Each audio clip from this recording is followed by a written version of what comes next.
evening, everyone. Welcome to the Swarthmore Borough Council work session of Monday, April 7th, 2025. The time is 7 p.m. We'll start with roll call. Ms. McCahill. Here. Ms. McLeod. Here. Ms. Seymour. Here. Mr. Killian. Here. Ms. Garland. Here.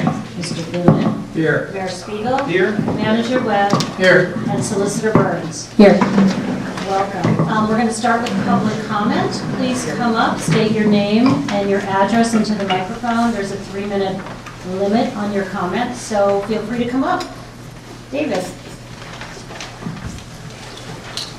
And we will have a public comment session at the end of this meeting, toward the end as well.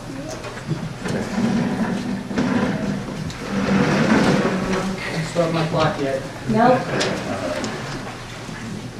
Good evening, members of the Borough Council. Thank you very much for your service. My name is David Haas. I live with my wife Nika at 535 Riverview Road. And we're here to formally ask on behalf of our family and our neighbors that council take a formal position in opposition to the variance application of the Davatone Development Corporation, NRC, to convert 545 into a commercial property. Our neighborhood is unanimously opposed to this variance request. There's not a single person that we've spoken with between Ogden and Riverview that is in favor of this. And it extends down, opposition extends down Riverview as well. We pay our taxes, we support local borough businesses, we don't ask for a lot, and we're here to ask for your support as council to help defend and protect the residential character of our neighborhood. We have all made substantial investments just by the mere fact that we purchase homes in this town, in that neighborhood. And for many people, really all of us probably, it's the most substantial investment that we will make in our lifetimes. In addition to the purchase price that we all plunked down, you know, it could have been 20 years ago, 25 years ago, it could have been 2 years ago. It was all conditional in the fact that this is a residential neighborhood that we're buying into. Many of us have since invested a significant amount of money improving our homes. And these are all decisions that we would not have made if we had known that there would be a commercial business at the top of our street. We understand and recognize that it's an eyesore the way it is now at 545. But that is the creation of NRC. This matter has been litigated 20 years ago, and I don't know how many council members were here in town 20 years ago when this was actually litigated.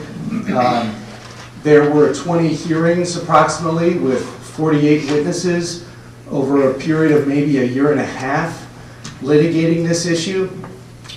The zoning hearing board ruled in our favor. NRC appealed it to the Delaware County Court of Common Pleas, who upheld the zoning hearing board decision protecting the residential character of the neighborhood. They appealed it to the Commonwealth Court. That was upheld in Commonwealth Court. They appealed it to the Pennsylvania Supreme Court and lost there too. So it sounds like my time is up, and I'm simply requesting the same amount of support to protect the residential character of our neighborhood that we had back then. And hopefully it will be a significantly less investment because all that research and work has been done. Thank you. Thank you. Who else for public comment? Come on up. Thanks. Can you adjust that? I'm going to stand because I guarantee I don't talk too long. So I'm going to speak on the same point that Dave is talking about. So my wife, Just give us your name and address for the record. Tony Denninger, 507 Riverview Road. My wife, Samina Iqbal, and I bought the property in 2012 and moved there in 2013. So everything I'm about to talk about really comes from the oral history I got from my neighbors further down the street, many of whom have passed. But I think it's important to go back to 1985, which was the original agreement that I think was worked on for a year with your predecessors on the council at that time. And that was the agreement that converted the residential property that is just behind our property to commercial use and is now the offices of the NRC. The reason that the council was so motivated to stand up to NRC in subsequent years, in the 2003 era that Dave was talking about, is because Claude de Botton, the founder of the NRC, had promised the council, in order to get the zoning change for what is now his office building, had promised the council that he would always respect Riverview, and he would be planting a buffer, which he still has not planted, this was 40 years ago, to protect the residents of Riverview Road. So the reason that the council then was so motivated to oppose his, after making these promises, some years passed and he bought those properties at the top of Riverview. I was told by my neighbors, who are no longer there, that house that we're speaking of at 545 was once a nice residential home. There was a fence, there were mature trees, they had gatherings. It was not unlivable because it was so close to Baltimore Pike. We all know people who live near Baltimore Pike and Swarthmore. It was a nice home. They stripped away the mature trees, they took down the fence, they took down everything that made that property a habitable home, and then they made a case of this hardship case that no one would ever live there. And they cut more trees further down Riverview later on, since when I was there, I think in 2015, 2016. So this has been a long, long campaign. This is not something that they realized after a time that this would not be a workout as a residential property. Obviously, if you go to their website, they only manage commercial and industrial properties. So this purchase itself was a broken promise. And I just want to say, I think the council can take the attitude, yeah, fool us once, shame on you, but if they fool us again and get a zoning changed, I don't expect them to be keeping their promises. So be very careful about that. And thank you very much. Thank you, Tony. Who else for public comment? Oh.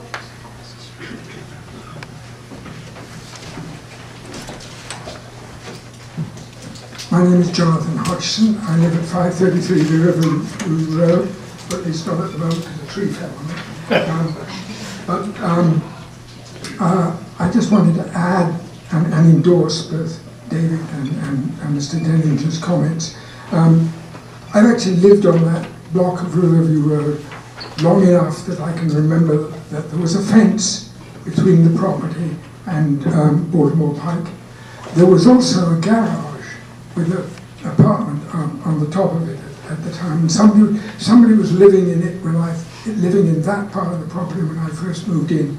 I don't know how long it had been before that was a house where somebody actually lived, although I think no more than a couple of years. My memory doesn't go quite that far back. But I think that we're really asking council to respect the long series of actions that council has taken in the past to maintain Riverview Road as residential right up to Baltimore Pike. Thank you. Thank you. Others for public comment? Please come up.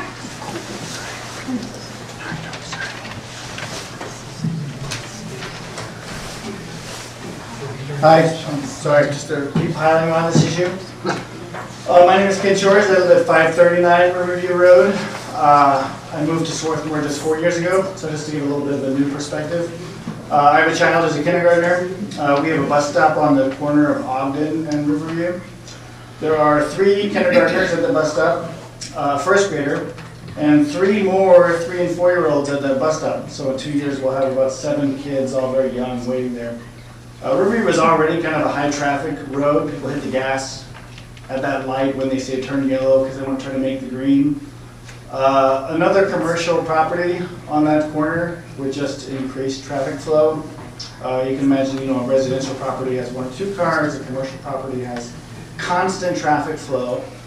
And I can tell you 4 years ago, we would not have moved into Swarthmore if there was a commercial property there. We would have thought it was not safe for a young kid to kind of grow up and have access to the street. So I don't know the history, I'm learning a lot of it now. I think there's a lot of reason to distrust the integrity of the properties overall.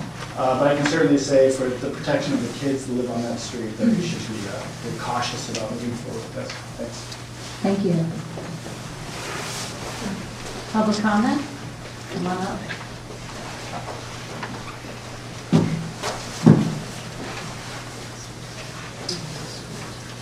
Good evening, Matthew Rufino, 213 North Princeton. I wanted to speak on an unrelated topic, specifically the Cunningham Fuel proposal.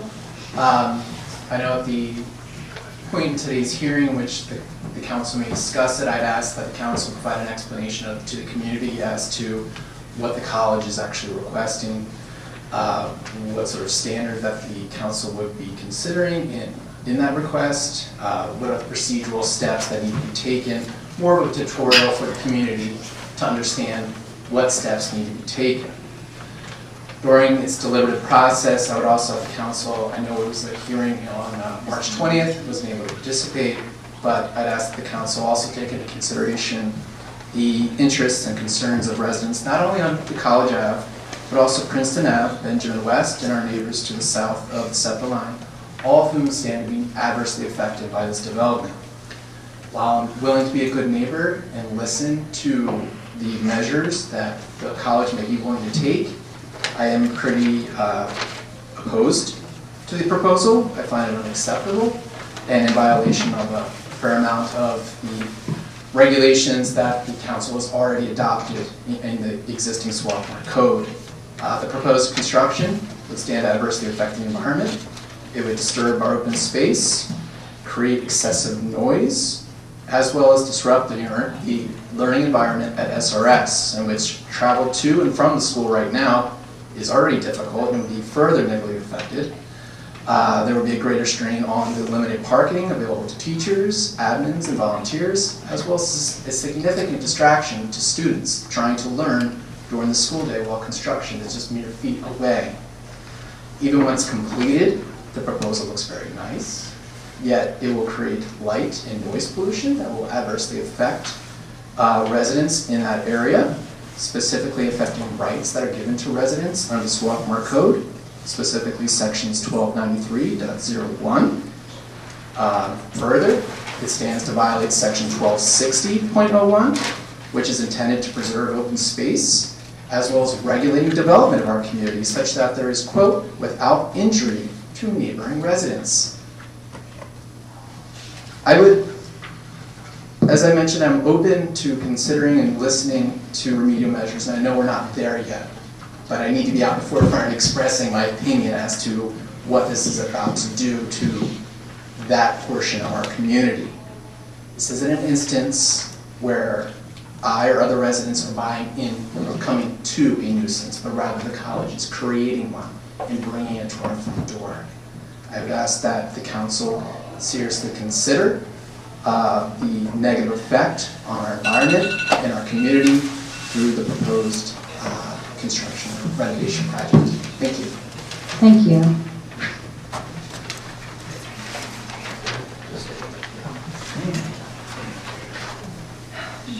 Hi, I'm Dottie Lee, 305 Chestnut Avenue.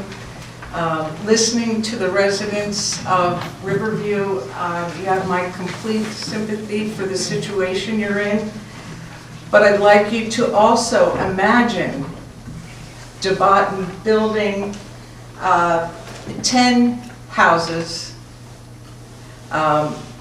maybe a sports complex, 70-foot light poles in your neighborhood, amplification at the sporting events in your neighborhood from 7 o'clock at night until 10 o'clock at night for 10 months out of the school year.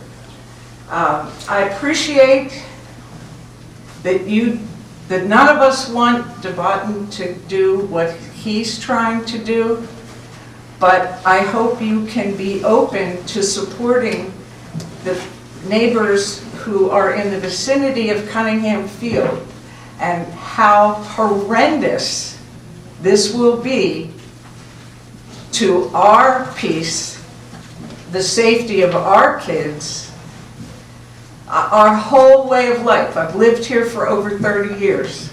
I can't imagine how this is going to wreck what has been my peace. Thank you.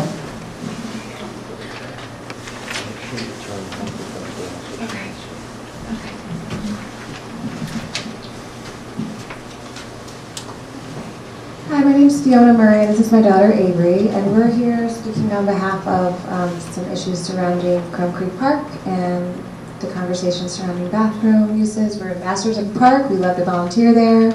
I grew up in Swarthmore and have seen, what Sue Kelly's done along with the Chrome Creek Association. So Avery has some things to say, and here.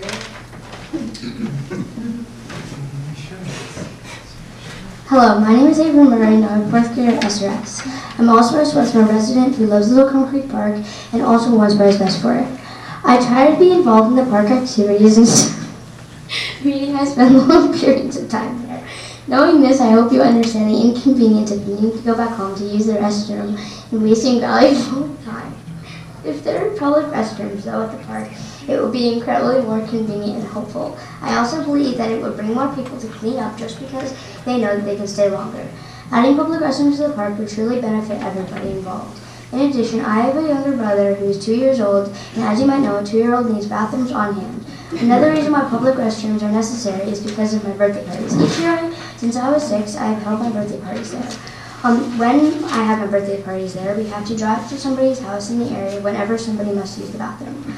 Also, think about the elderly who really do need restrooms at the park. Then think about the people who always or are disabled. Also, the people who need restrooms at the park. Just one simple act can bring the entire community together. Thank you for your time. I hope that you consider my words. Thank you. Well done. Anyone else for public comment? Got a lot of takers. I'll be quick. Come on up. My name is Suzanne McKeough. I live at 206 South Swarthmore Avenue. And I would like to also speak about the pending bathroom installation in the park. I think it's a great idea. The only argument I have with it is that the proposed site right now is right against a fence of a private property.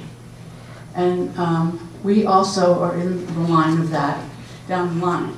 And I think it would bring more activity to the perimeter of the private properties where there's plenty of space in the park for people to frolic and have fun. I might also suggest that what looks like a really good location is where they propose to take down the gazebo. The park has a very nice path that already runs right up to that. And when I was standing there the other day, I couldn't see that it really interfered with anyone's private property lines or would create any kind of a nuisance by crowding or whatever. So that is my suggestion, that they consider putting it there and not by my neighbor's fence, which is also down the line from my fence. Thank you. Thank you. Who's next? Robin, come on up.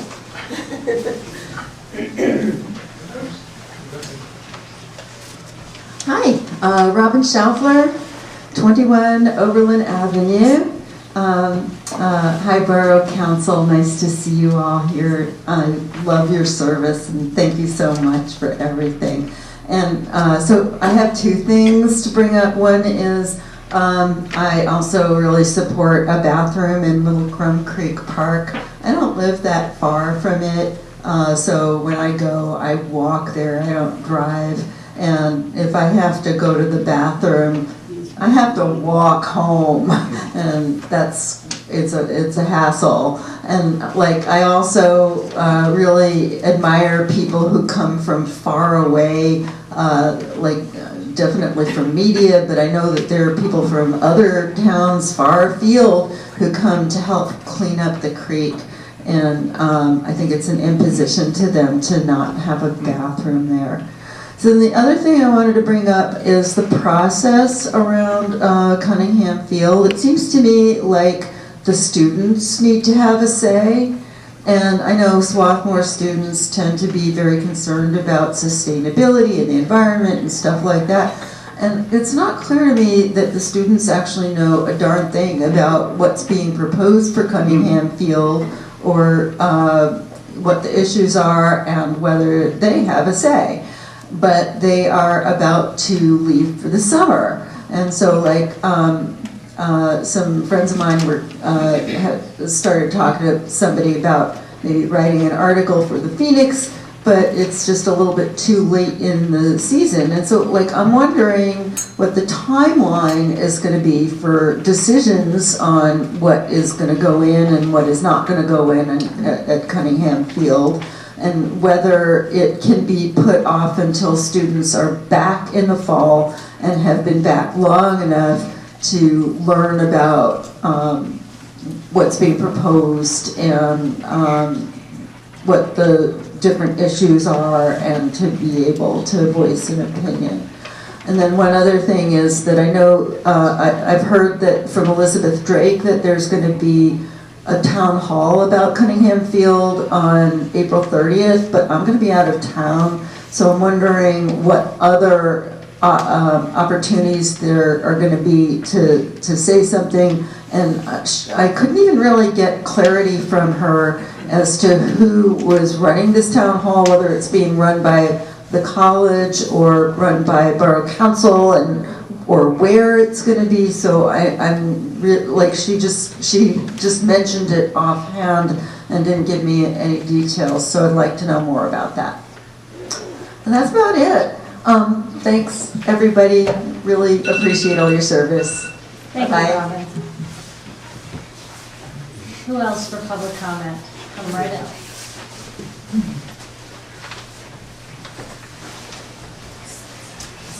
Hi, good evening. Good evening. My name is Marvin Elias, and I live at 210 South Swarthmore Avenue, next door to my neighbor who just spoke to you. We've been neighbors for 46 years. We moved in almost the same time. I was 3 months later. So I've lived there for 46 years. And I've loved the park. It's been something very special to me. And in fact, I have at times proposed a permanent washroom, bathroom at the park. However, I think that the placement of that is extremely important, that it not first infringe on the privacy of my neighbors. To have it right against their property line is not a great idea for them, nor does that particular area of that have a great deal of traffic. The real public traffic is in the upper part of the park, let's say next to the gazebo, where it could be easily placed and could have a lot more accessibility for the scouts that meet there, for every other person who picnics there, where most of the picnics are held. And also, that area, by the way, when it does rain hard, has been known to get very mushy and marshy, as the bottom of my property does, which is next door to the McKeows. So I'd like to urge council, yes, do build this. I have wanted to see something like this for years. When they had the porta potty, I said, no porta potty, build a permanent facility. And this is the kind of thing I think we should have, but not there. And I think there's so much other more accessible places in the park. Thank you very much. Nice to talk with you, council. It's been a while. I'm Marty. Thank you. Any other, come on up. Hello, John McKinstry, 209 Dartmouth Avenue. I just wanted to speak in support of the bathroom in the park. There are three things that merit it. First of all, it's a very nice design. Second of all, the fact that the structure itself is being footed by the Centennial Foundation makes it a lot easier for you to go forward with it. And third, I think there's a lot of public support for that. I think one of the indicators of that is in the memo that the consultants did for the Imagine Swarthmore process. They actually mention for parks and green spaces how important that is to everybody in town, and they specifically mentioned building public bathrooms in the borough parks. So I'm hoping you will support it. Thank you. Thank you. Allison.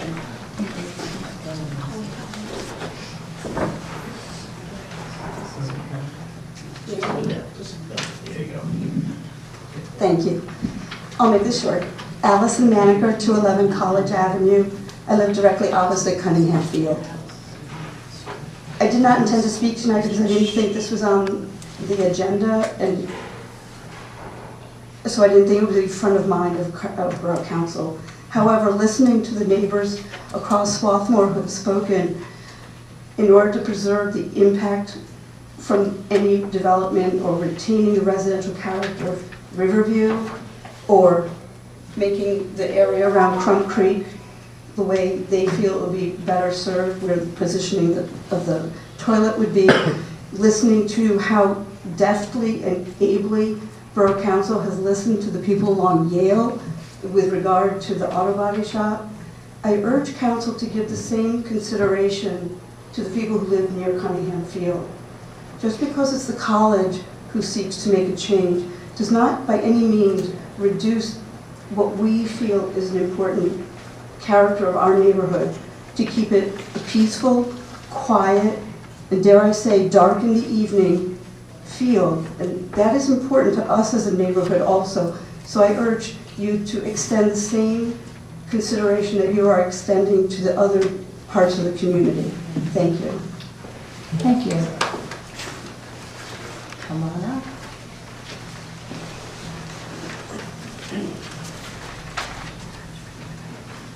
Okay, Susan O'Donnell, 527 Riverview Road.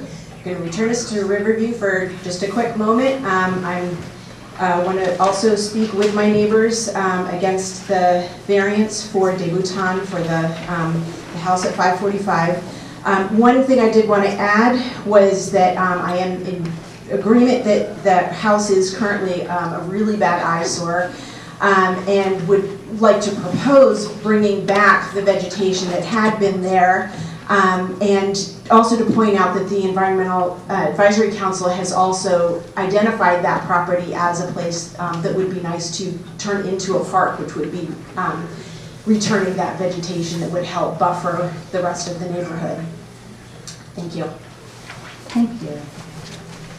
Anyone else for public comment at this point? Mona? Hi, Council. Andrew McNamara, 111 Columbia Ave. I also just want to add support for the Little Crum Creek Park restroom project. I think Little Crum is an important green space in our community. As a parent of two young children, we use it often. And I just think not for us, but for everybody, having a restroom there in that location would increase the utilization and enjoyment of the park. Thank you. Thank you. Any more public comments? We're going to close this portion of the public comment part of our meeting, and we're going to move on. Me, President. Okay. Very quickly. I just want to recognize two of my council members here, because you all know I'm going to recognize them, Jana and Scarlett. And I just want to say that, as council people, we are supposed to be holding meetings, and that's fine. When there's something to meet about, we hold them. But the two of these fellow council people have gone above and beyond what they're supposed to be doing or what they need to be doing. Scarlett has not missed planning and zoning meeting and other types of meetings related to planning and zoning hearing, planning commission, way above and beyond. And it's not always easy. It takes a lot of heat. Thank you so much for doing this hard work. Jana, by the same token, general government holds her committee meetings when there's a reason to hold them. but also has taken on the responsibility of holding merchant meetings, which is something new, and she doesn't have to do it, and takes a lot of grief at times for doing so. So these guys have been really big contributors to the good work of the borough in general. So I just wanted to recognize them and thank them for their work.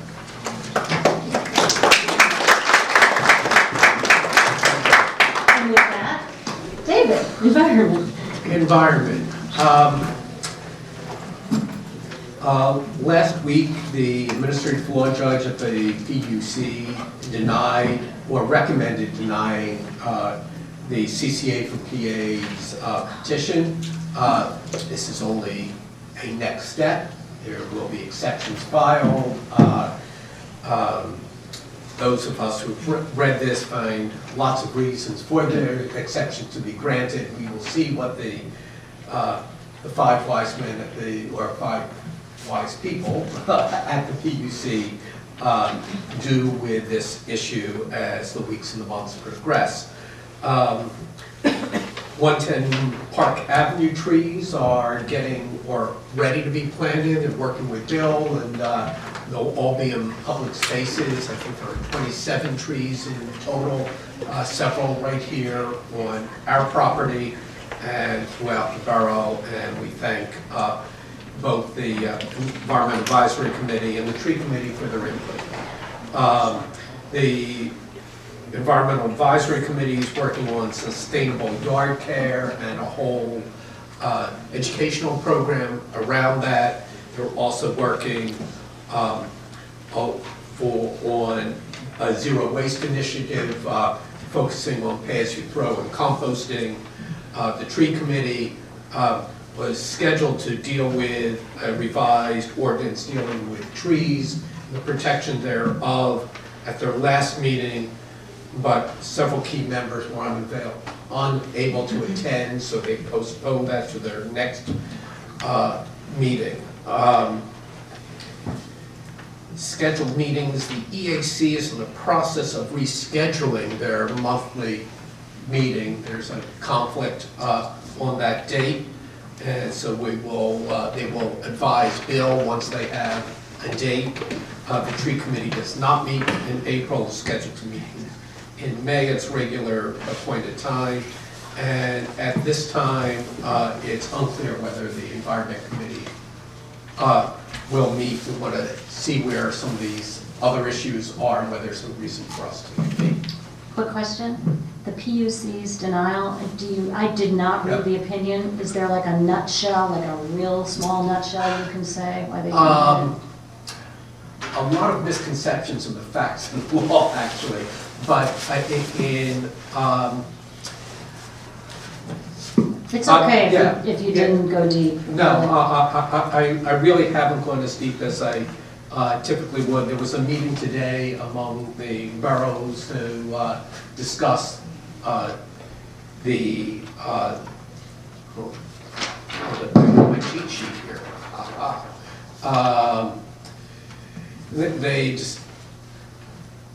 They dispute some of the findings of facts. They dispute the cases that they cite, that the ALJ cited. They disputed the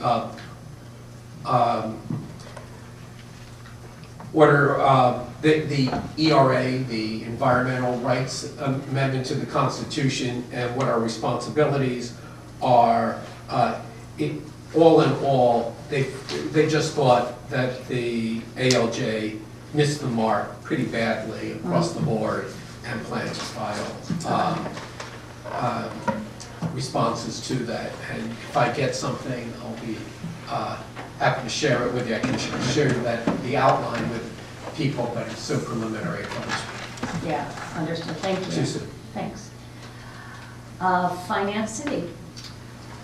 Thank you. Our Finance Committee meeting didn't happen because 2 of the 3 committee members were ill. I'm waiting for March's update for expenditures versus budget. I'm sure that, I don't think I have that yet. No. I do have information from Bill Webb about capital expenses that we're thinking about that are necessary. For instance, matching to amounts to grants that have now been funded that I think we committed to last year. So we'll be putting all of that in order. I expect that the next Finance Committee meeting will be April 28th. Okay, thank you, Cindy. Janet, General Government. Yeah, thanks, Jill. So we did meet last month. We had a full committee meeting with all participants participating. We had 2 issues on the agenda. First was the parklets. Taking a look at 2026 in terms of guidelines and regulations and potentially revising that resolution on the parklets. Some of the items that we discussed that we asked Bill to incorporate, which he has, and we're still kind of looking it over, would be ensuring things like propane tanks aren't stored on parklets, stricter follow-up from the borough to parklet operators and owners, and the need for an annual contract between the operator, the property owner, and the borough, so that there's an understanding between what's expected in a parklet, what can happen and what cannot. A couple of other items that we discussed were things like, should they be year-round? Currently they are, and I would love to hear public comment, maybe through my email, about what folks think about the parklets in terms of a year-round use. And finally, we discussed things like stylistic considerations. While we understand that every parklet has its own, unique style and personality, we do want to make sure that there's at least some consistency and some measures to have like a cohesive aesthetic within each parklet. So that was a little more subjective, but again, a good conversation that we had. The second item that we discussed was signage in town center. I mean, we understand that there's likely a need for a much larger discussion around the overall signage within particularly town center. But one of the merchants came to us with a couple of thoughts around like quick wins around signage. And we settled on 2 we think are relatively low-hanging fruit around signage. One would be just the signage into downtown or town center from the circle where the old PNC building is. Right now there's a couple of old signs that are faded, some aren't really even relevant anymore. So again, possibly replacing those signs with something that potentially works with the banners, the town center banners that are around the circle and through downtown. Again, kind of making it a place that people want to go and knowing where to go if you're not from the area. And then the second low-hanging fruit, which maybe isn't as low as I initially hoped, was maybe the the underpass on 320. We've seen a lot of examples where there's been signs or painting along those overpasses saying like "Welcome to Swarthmore," whatever the wording may be, but something again to show our vibrancy and explore those types of ideas to announce that you're in town center. Again, we thought about things like sign pollution and community versus business district, the overall borough versus town center, making sure that we understand the balance there, and that signage, like the 2 low-hanging fruits that I talked about, really need that instantaneous identification someone mentioned, which I liked those words, because you know where you are and you know what you expect, where you expect to go. So again, it was a really great discussion. We talked about a couple of next steps, and again, to try to tackle those 2 pieces of low-hanging fruit. Other than that, no other, again, great conversation. That's it from me. Am I able to pass my minutes now? Yeah. Okay. So I'd like to. It's not on the agenda. You'd have to, I can put it on for next week. Okay. Well, I won't be there, so will somebody be able to? I can do that. Thank you. Sure. Just so I don't forget. That's it. No problem. Thank you, Janet. Scarlett, Planning and Zoning. Okay. Okay. Thanks, everybody. March was a productive month in this area, and thanks to many contributors. I'm going to try to give updates chronologically and chunk out the 3 big topics for tonight: comp plan updates, committee meeting, and the upcoming April zoning hearing board and decision points for council tonight pertaining to those two applications happening April 22nd for hearings. So, backing up to the beginning of March, Planning Commission's monthly meeting scheduled March 19th was canceled because the agenda was not publicly posted in a timely manner to comply with the Pennsylvania Sunshine Act. But they did reschedule that meeting, which was held Wednesday, April 2nd. In that meeting, they met and held their first discussion about recommendations from Planning Next about comprehensive plan goals and recommendations. The conversation was focused on town center and the areas directly outside town center. And the group gave input about what should be allowed and encouraged in those areas. And our professional planning firm has gotten that input already. Additionally, the next night, the Comprehensive Plan Steering Committee met via Teams and in person on Thursday, March 20th at 5 o'clock. That group also took a first look at the character types and draft zoning map options prepared by Planning Next in response to public input collected from December through February.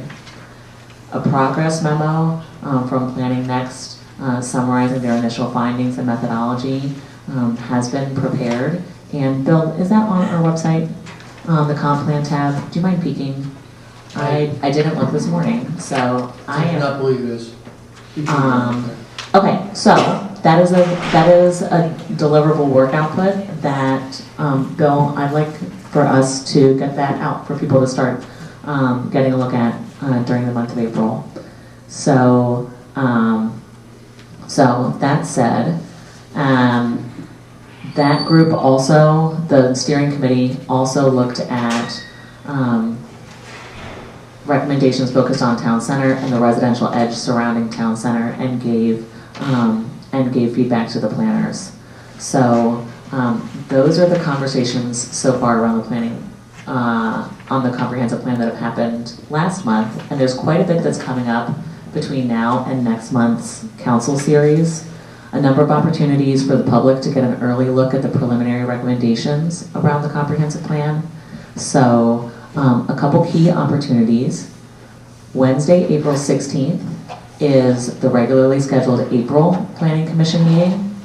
And during that meeting, the Planning Commission will discuss the comp plan recommendations pertaining to residential neighborhood characters.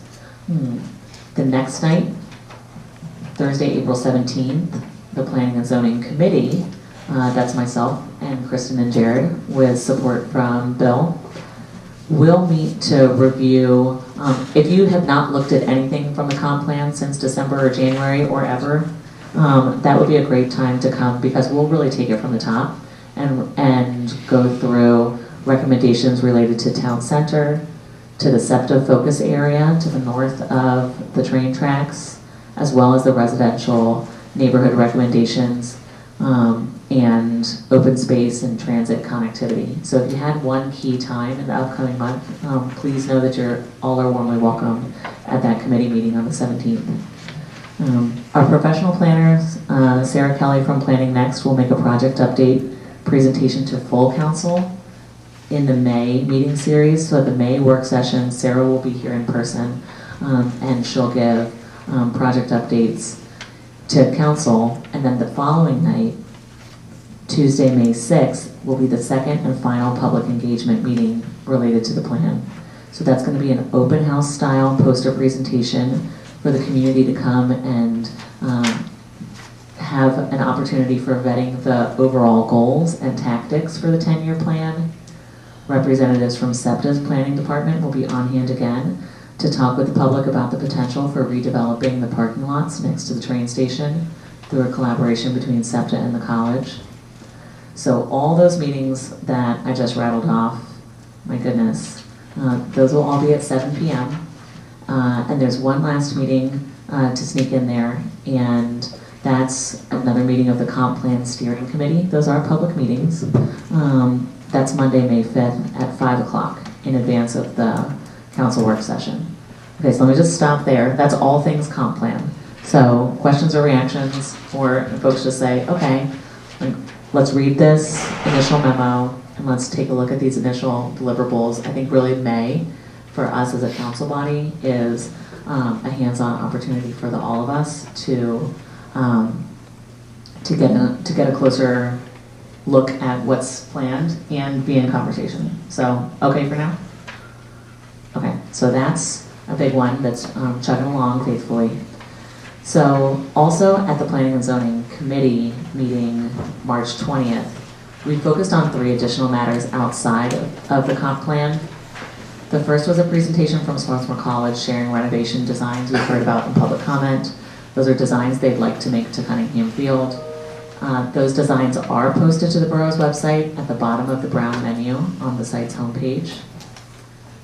The committee facilitated 90 minutes of direct discussion between the college, the committee, and the public. So thank you all so much for that exchange. And the committee identified so far four fundamental requests for additional information before anything in this plan can really move forward.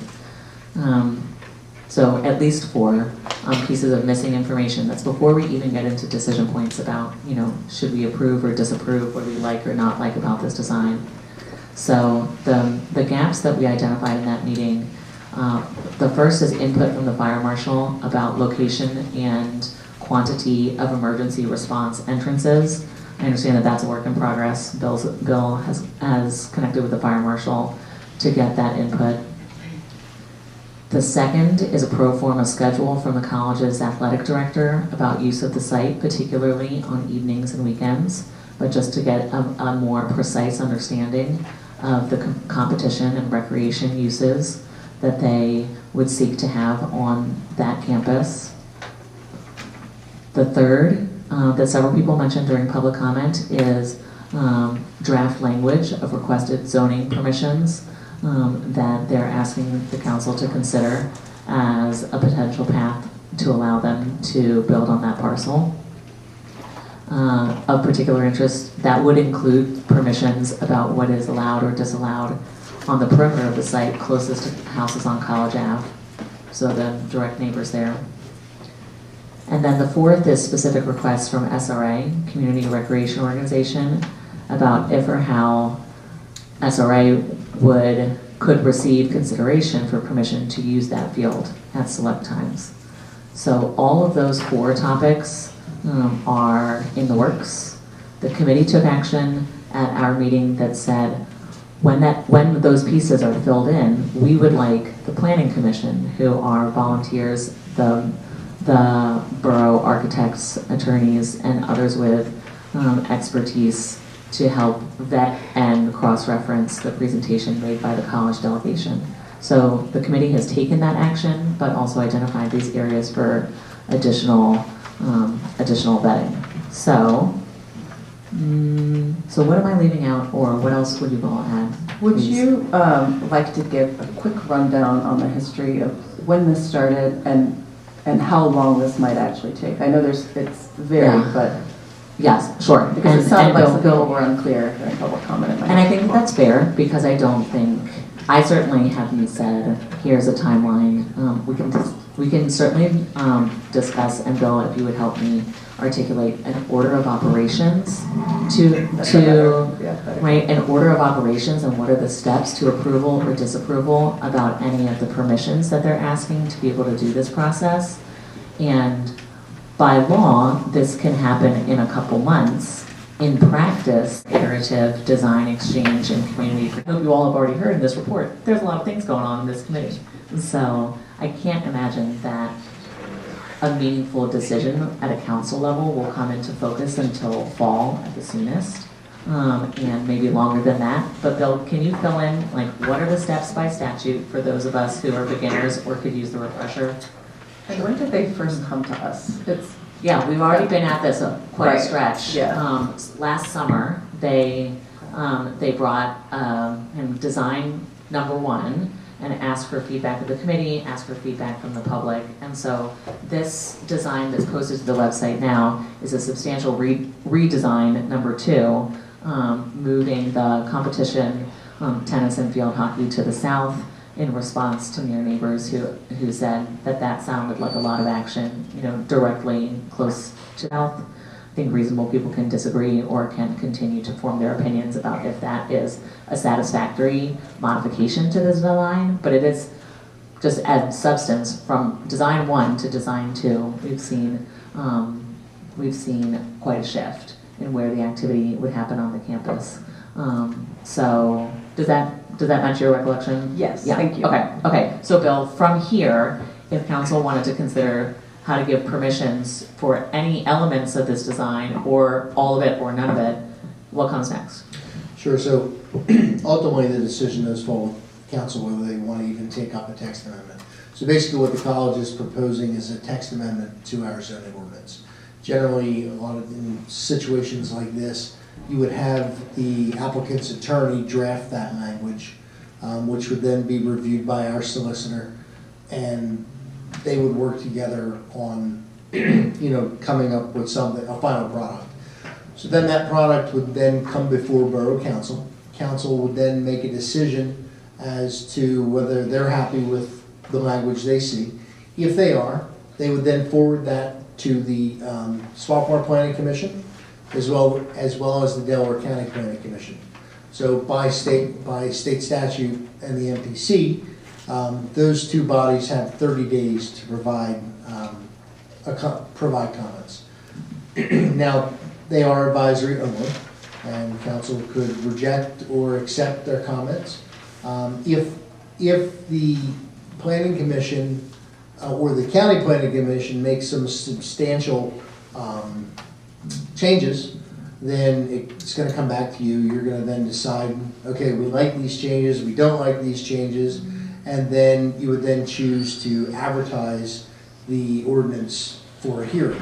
Because it's a zoning ordinance, we would have a public hearing on that, so that would be 30 more days, and then we would hold the hearing at the work session, and then you would vote on it at the legislative session.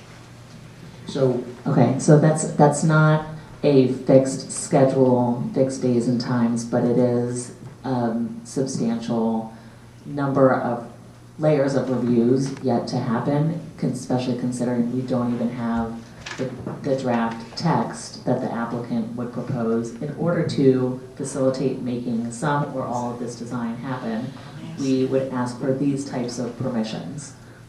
So correct, and the way I would see this is that it's going to go, once the attorneys draft the amendment, it's going to go to back to your committee. Yeah. Your committee will then make a recommendation to full council, and council will again make those recommendations. So I would, once it hits the table, I could see a 3-month process, 4-month process, and then that's not it, because that's just to get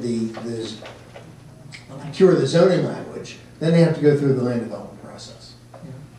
So, Joan, what did that bring down for you? Thank you, Bill. Is it true that any amendment to the code regarding lights, noise, or anything that changes it from what it is now will apply to all institutional parcels throughout the borough? Go ahead. As long as that's if that's the section that they're amending, then yes. Just as we had discussed with the RB zoning district when we were talking about the overlay, that would have impacted anything within RB, because we were essentially making an overlay, which is essentially a text amendment to the zoning ordinance. So this would apply to any institutional zoned district that falls in those categories. Sure.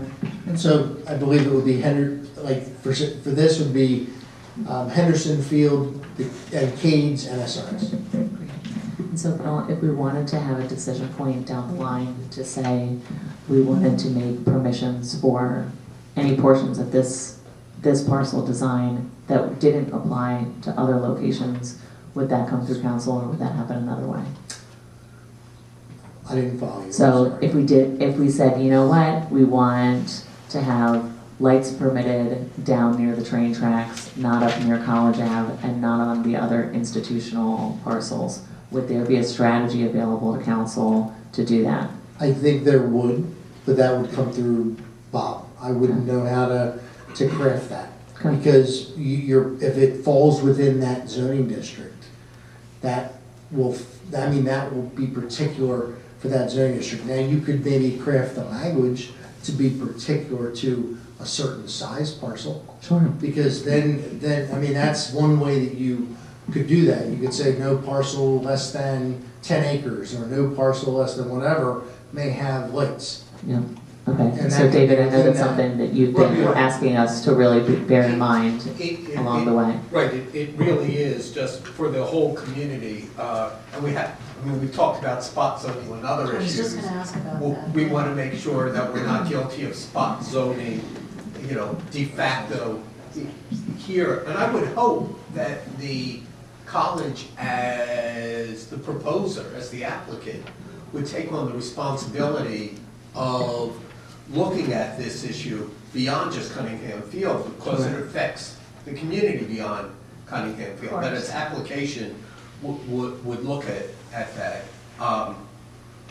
I thank you for all of your hard work and a lot of the discussion that has gone in. I've sent you comments coming out of your meeting, which was excellent.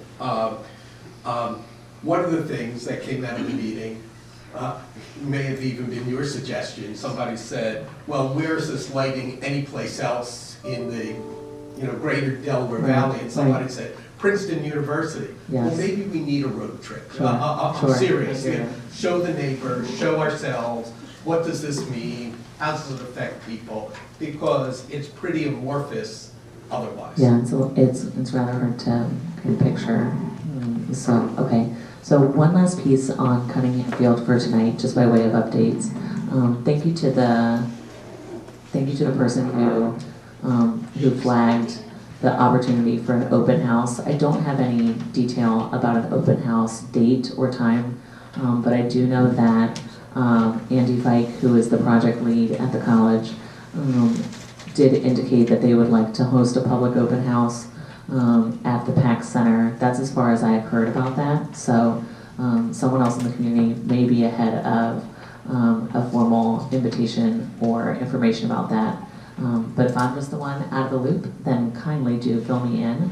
But as soon as I have any information on that, I'd be happy to share that as best I can. And Bill, maybe we can amplify that invitation. And just to clarify, because we've all been getting lots of emails on this subject, and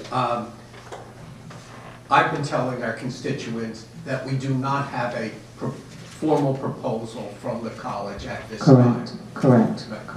So, okay, thanks for that, David. Nor would the borough be the host of any open house on this matter. That would be an initiative that the college is taking on their own. Okay, so that's it on Cunningham Field. All right. So don't worry, I still got a whole lot more. You're welcome, and I'm sorry, all at once. Okay. This next topic was a follow-up from the previous month's meeting. Near neighbors of 630 Yale Ave Auto Body Shop had approached the committee asking for zoning strategies to encourage the likelihood that that property could be restored to residential use rather than continuing the grandfathered permission to operate an auto body shop there. So in February, the committee had considered two approaches. The first was a zoning overlay allowing more dense residential or mixed-use development along Yale Ave between Chester Road and Rutgers Ave. And/or the second option was a revision to the rules applied to pre-existing non-conforming commercial properties. Say that 10 times fast. A revision to the rules applied to pre-existing non-conforming commercial properties in residential areas, also that would allow a little bit more dense residential or mixed-use development on those select locations in town. So, last month in March, the committee selected that second option, changed to pre-existing non-conforming commercial properties, allowing more dense residential, not disallowing any mixed-use redevelopment for those sites. So again, that was an extended, direct conversation with members of the public who attended that meeting. So the next step on that matter is for the solicitor. He has taken, so hot off the presses, that he has just delivered a revised text that Bill and I have in my inbox, and I will share with the committee, and then we'll share with the broader council, that would help to prepare to refer this matter to Planning Commission for comment. And so I have already briefed the planning commission informally about these developments, so they're standing by expecting a next step. Tomorrow I have a coordinating call just to sort through how are we going to get these assignments worked through all of these groups. So no precise timeline update on that matter yet, but that one's chugging along as well. Bill, what you got? I did share that. So, oh, with everybody? Yeah. Amen. Okay, thank you so much. Okay. So then the final matter from committee was follow-up of a discussion with a group of residents interested in community resilience. At the conclusion of the comp plan adoption anticipated for July, I'd like to come back to council to see if there's interest from council to ask that group to prepare additional recommendations in a similar fashion as other year-long community task forces or another longer engagement. So more on that, perhaps at the end of the summer. So mercifully, that is the end of the committee report. And there are two matters for, so down here in our agenda, we're tabling, I'd like to table the non-conforming use language until we have a little more time and care to review that, but bring that back for the May meeting series. And then give us a little space to decide if we'd like to take any position via letter, via presence from our solicitor, Bob Scott, or our zoning officer, Bill, for the 545 Riverview Ave matter or the 419 North Swarthmore Avenue applications coming before the zoning hearing board later this month on April 22nd. So let's have 545 Riverview Road first. The decision point for council is, do we want to take a position? We don't have to, but we may take a position to support, to oppose, or we may just let the zoning hearing board make their determination and move forward from there. So maybe the first thing that's worth is just we've all had access to the application. If there are questions or reactions to the proposal before we get into that decision point, Bill, anything that's not in the application that you think is germane to our decision making, perhaps? So I think so that everyone's aware, what they're asking for is it's the biggest standard for them to meet. They have to meet a high bar to receive variance. If everyone remembers, well, some people were not here on council. They did come before council almost 2 years ago, I guess it was, and asked if we would change the zoning ordinance or change that zoning district to allow commercial. And at that time, the answer was no, because we were going through a comprehensive plan. That maybe if the comprehensive plan pointed that that's something that we should look at, then council would consider it down the road. So we basically told them that they had a right to go to the zoning hearing board and seek that remedy that's allowed to them by law. So that's Which they didn't do at that time. They did not do that at that time. We had also encouraged them to try and meet with the neighbors before just filing an application, which, judging by the people who've been here today, I don't think they did that. Can I ask a question just about the design itself and the question?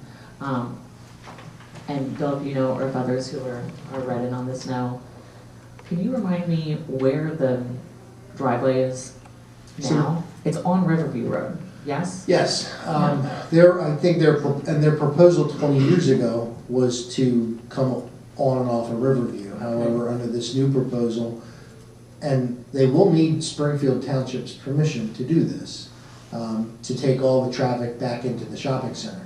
So there would be no access point on the Riverview. They would actually be putting up a welcome to Swarthmore sign in the landscape area. On what would become the back of their proposed development orientation and process. So I was just listening to someone who said that they had concern about traffic increase. Yes. Just as kind of a starting point for concrete. And I'm like, I think no, on the traffic point, suspending all the merits and about anything else, or any of the history or acrimony on this. I'm like, no, actually, I think if I'm looking at this right, they're talking about shifting the whole orientation of the parcel, that you come in and out the Olive Garden parking Correct. lot to get to whatever they put there. Okay, that was my one factual, like, let me just make sure I'm looking at this. But can I disagree with you on that? Yeah, please. I think that if this is a busy shopping area, that Riverview can be a feeder, even if it goes on to Baltimore Pike and then comes in the back way, or conversely, out of that shopping center and then down Riverview to cut out traffic. So it's gonna increase use of that part of Swarthmore. I don't follow, wait a minute, you're saying there's like a back? Because there's no Yeah, there's no right back way in. It's not gonna be. No, so if you're coming out of, off of Riverview, you can be going in like this, right? Right. Okay, then you're coming out and you could cut through town, cut through Swarthmore. Okay, so Jill's narration is, so if you were coming in and out, yes, of the Olive Garden parking lot to use this, whatever this business would be, then you're saying, would there be more drivers kind of like leaving this location and cutting down Riverview to get to wherever they're getting? Right, to go through Swarthmore to avoid traffic elsewhere. So people could go Okay. north on Riverview, make a right on Baltimore Pike, make a right into the Olive Garden parking complex and right into the. Right, exactly, or right. conversely. Or the other way. reverse. They can't really do it conversely, the traffic. Easily. Wouldn't really allow. I have, sorry, Ma- ma- I've cut through to avoid traffic and there's no business there. Okay. Anyway, I Okay, just wanted that was to- just But Jill, people can do that now. Right, but if there's a big, an office building there that's not currently there, that increases use. It's this, I think they're planning to rehab this building. It's a home, it's a residence. I know, but I don't see increased traffic. I just Okay. can't envision that. If it's a business, of course, it'll be more than a family living there. that's true, probably.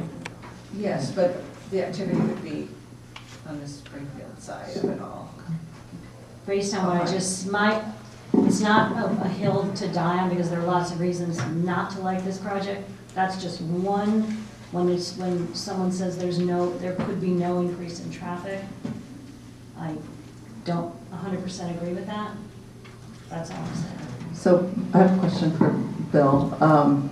The zoning hearing board is a quasi-judicial body? Yes. Okay. Yes. And when they are making this decision, they are only allowed to consider what's before them in that current proposal, and they have, and then my second question, follow-up to that, is to meet this hardship, are there 5 boxes that they have to check? Yes. Could you explain that so that everyone understands? I don't have the 5 statements. You don't have the 5, okay. And my phone's almost dead, so Oh, I okay. can't look at it. I've been doing Fair this enough. for way too long, I should know them, but Fair enough. there's So- 5 very steep standards for them to. Right. Yes, the zoning hearing board can only base their decision off of what's in front of them for this case. They can't go, because one zoning hearing board member thought that they should go back and review the previous case, and I said no, and the solicitor said, Bill's correct, you have to only go through what's in front of you right now. So that's what they'll have. Megan, do you know the 5? I have my book with me. Oh, okay. I was just, for the public to know, I thought it might be. I don't know off the top of my head each one of the 5, but one of them is you can't create the hardship yourself. And my understanding is that they had purchased this property knowing that it was zoned residential. So Another one is that you can't, another one is that you have to reasonably show that you can't use the property for anything that is an allowable use currently in that zone district. I have them here. Me too, Thank Marty. you. Good Thank you. job. Yes, Sorry, somebody Marty. read them for the Take- public. Thank Deputy you. Assistant. So the five variants, the application must meet the standards are, there are unique physical circumstances of the property that are unique, specifically unique to this property, that would not allow other types of use. Secondly, the impossibility of conforming to the ordinance. So if there's a residential ordinance and it's impossible to conform to that, that could be another standard. The hardship is not self-created, So if they let the building deteriorate to a point where it now needs to be, that is not an unacceptable standard. The variance won't negatively impact the neighborhood. And the last is the variance is the minimum required relief. So we would have to consider what possible reliefs were available and apply the minimum. Thank you so much, Marty. I mean, if that makes any sense. And I should have been able to go because about 2 weeks ago, when I was receiving complaints about one of the other cases that we're going to talk about tonight, I actually put up a thing from DCED about the zoning hearing board process and the five hardships. So an applicant has to meet all 5 of those hardships in the circumstance that they're bringing forward. So zoning hearing board can't say, we like the proposal, we dislike the proposal. That's not the way that they make their decision. They have to say yes to all 5 to grant the hardship variance or not. So our decision point is, do we feel like we want to express an opinion above and beyond those facts that are there in the application? I do. I think we should. And I also wonder about, so the doctrine of res judicata, are there lawyers in What's this room? that, Jill? Megan! No, if you were asking, but you are I am- also an attorney. So. Yeah, no, I mean, it's been decided. Are there facts that have changed? Do we know? Is there something new? Because the Supreme Court of Pennsylvania ruled on this. I'm not sure. Ruled on it. Sorry. I'm not sure what the scope of the Pennsylvania Supreme Court ruling was, to the extent that they asked for a variance and the conditions stayed the same, all the parties are the same, then yes, res judicata, which is issue/claim preclusion, would apply. But I'm not, if the opinion was just saying, sorry, you're not entitled to a rezoning of this from residential to commercial, that might be different than if the cause of action were for a variance, if that makes any sense. Yep. Yeah. So I know traditionally, I feel like we've been told by the solicitor that because it's a judicial body and they have to look at the evidence that's presented to them, that I'm sure there will be discussion beyond what is in this packet, since we are not privy to all of that information, that we should not get involved. Did we get involved in the decision on, what was the zoning hearing board decision we got involved in? Yeah. Most recently, what was that? Yeah. Bob went and represented our position. Yeah, so. Okay, no, I thought in the past we were, because of it being a judicial body, I do recall that, but I thought in the past, like, well, you're not privy to all the information that's being presented And I'm before sure them. we're gonna be privy to every bit of the information. So, I mean, everything that we have is on our borough website. The one difference this time around is that the building has now been damaged by a car accident. And Sure. is that right? The proposal is different, I think. So the proposal being different does matter because it speaks to the standard that Marty rattled off, that we're saying the variance, does the variance represent the minimum variance that would afford relief? So if the application was to put a small house and a fence and a tree, that might be a variance request. If there was a variance needed to do that, that closer followed a minimum variance that allows them to do something. And I imagine that point would come to light in the hearing, perhaps. So because okay, I'll just get us started with a starting point. I think because the proposal and the design that they're bringing forward is rather elaborate, then I think that council may not need to take an action to say we support or oppose this, because I think that it seems unlikely that they will meet this minimum variance standard, which would be a design proposal much closer to what is allowed in residential B, which put in your parking lot and office is certainly not allowed. Board with a contrasting view anyone who wants to take a stand in support or opposition? David, what do you think? I have to go back to a year or two ago when this same issue was brought to us by the applicant. And they said, hey, change the zoning. And we said, hey, let's go through the comprehensive plan process where we're months away instead of years away now. Sure. And say, hey, in certain areas of town, there may be areas on the fringe or areas on major highways or something where mixed use is appropriate, where some commercial use is appropriate. I happen to believe that to be the case. But under our current law, yes, I don't think that this sort of meets the standards. I mean, and I would say that, you know, we still feel that, you know, this doesn't meet the standards and they should wait until there's a comprehensive plan and we come back and we say, hey, what about zoning areas like this? So, And I would say that we should stand up for our residents. You know, these are not residents asking for us to do something for them that is outside of the code. We've heard from our residents, not only this time, but going back into history, we've heard from our residents. I've been told and I've understood that they're not fair dealers, they are not good actors, they have not kept up their property, they have not done the bare minimum to make it so that there's any sympathy for what's going on out there. So on the off chance that zoning hearing wants to know what Borough Council thinks, I think I would like to tell them what I think about this. And I would hope that my fellow council people would want to support that. I can tell you, last time we sent Bob, there were members of the zoning hearing board that didn't think that Borough Council should be interjecting themselves, but I completely disagree because the borough is automatically a party to every proceeding. Right. You have every right to put forward a position, offer potential conditions. I've been, over 24 years, I've seen that a lot.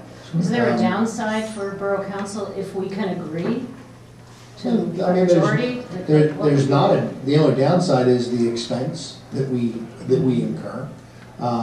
Because, I mean, even if you're not happy with the results of the hearing, you have every right to appeal that decision to the common police court.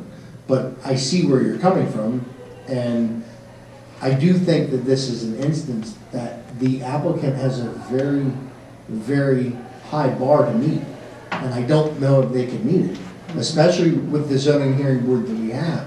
They are sticklers for the book. Right. They denied a deer fence that protected a community garden because it didn't meet the standards for variance. So this does not meet the standards for variance. They're not going to approve it. You know, the denial was already adjudicated. I mean, the first time. It's a different use now, but their attorney. What has changed?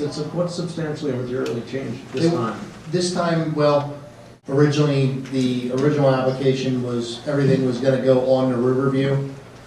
And I think that will be their position, that they're making a substantially different proposal in response to not having the commercial activity And the decision would be in their adjudicated position again by on the the courts. residential The road. courts would decide whether or not they felt that those were substantially different circumstances at the last time, and they would thus rule. I mean, I don't see where things have changed from our point of view. Maybe the courts will see that this is a less impactful use of the space and therefore would rule differently. But from our point of view, things have not changed. The building is still where it was. It's still the same building. The residential neighborhood is still a residential neighborhood. So I'm not sure that I see a lot of material change from the last time. And if push comes to shove, then the courts will have to make a decision as they did last time. I mean, just as a counterpoint, you know, there's also a what's the harm in stating a position, sending a letter, not incurring a bunch of billable hours with our legal counsel to advance the position. That if that's what people think, I mean, compared to what we heard about 2 years ago, whether or not it's a good idea on balance. This is a lot better than the last thing we heard. And this to me, other people can absolutely disagree. This is better than what's there currently, to me. Even though I really very much respect what folks have been saying, who are saying, you know, we really are leery of granting any permission or any change here. I really receive that.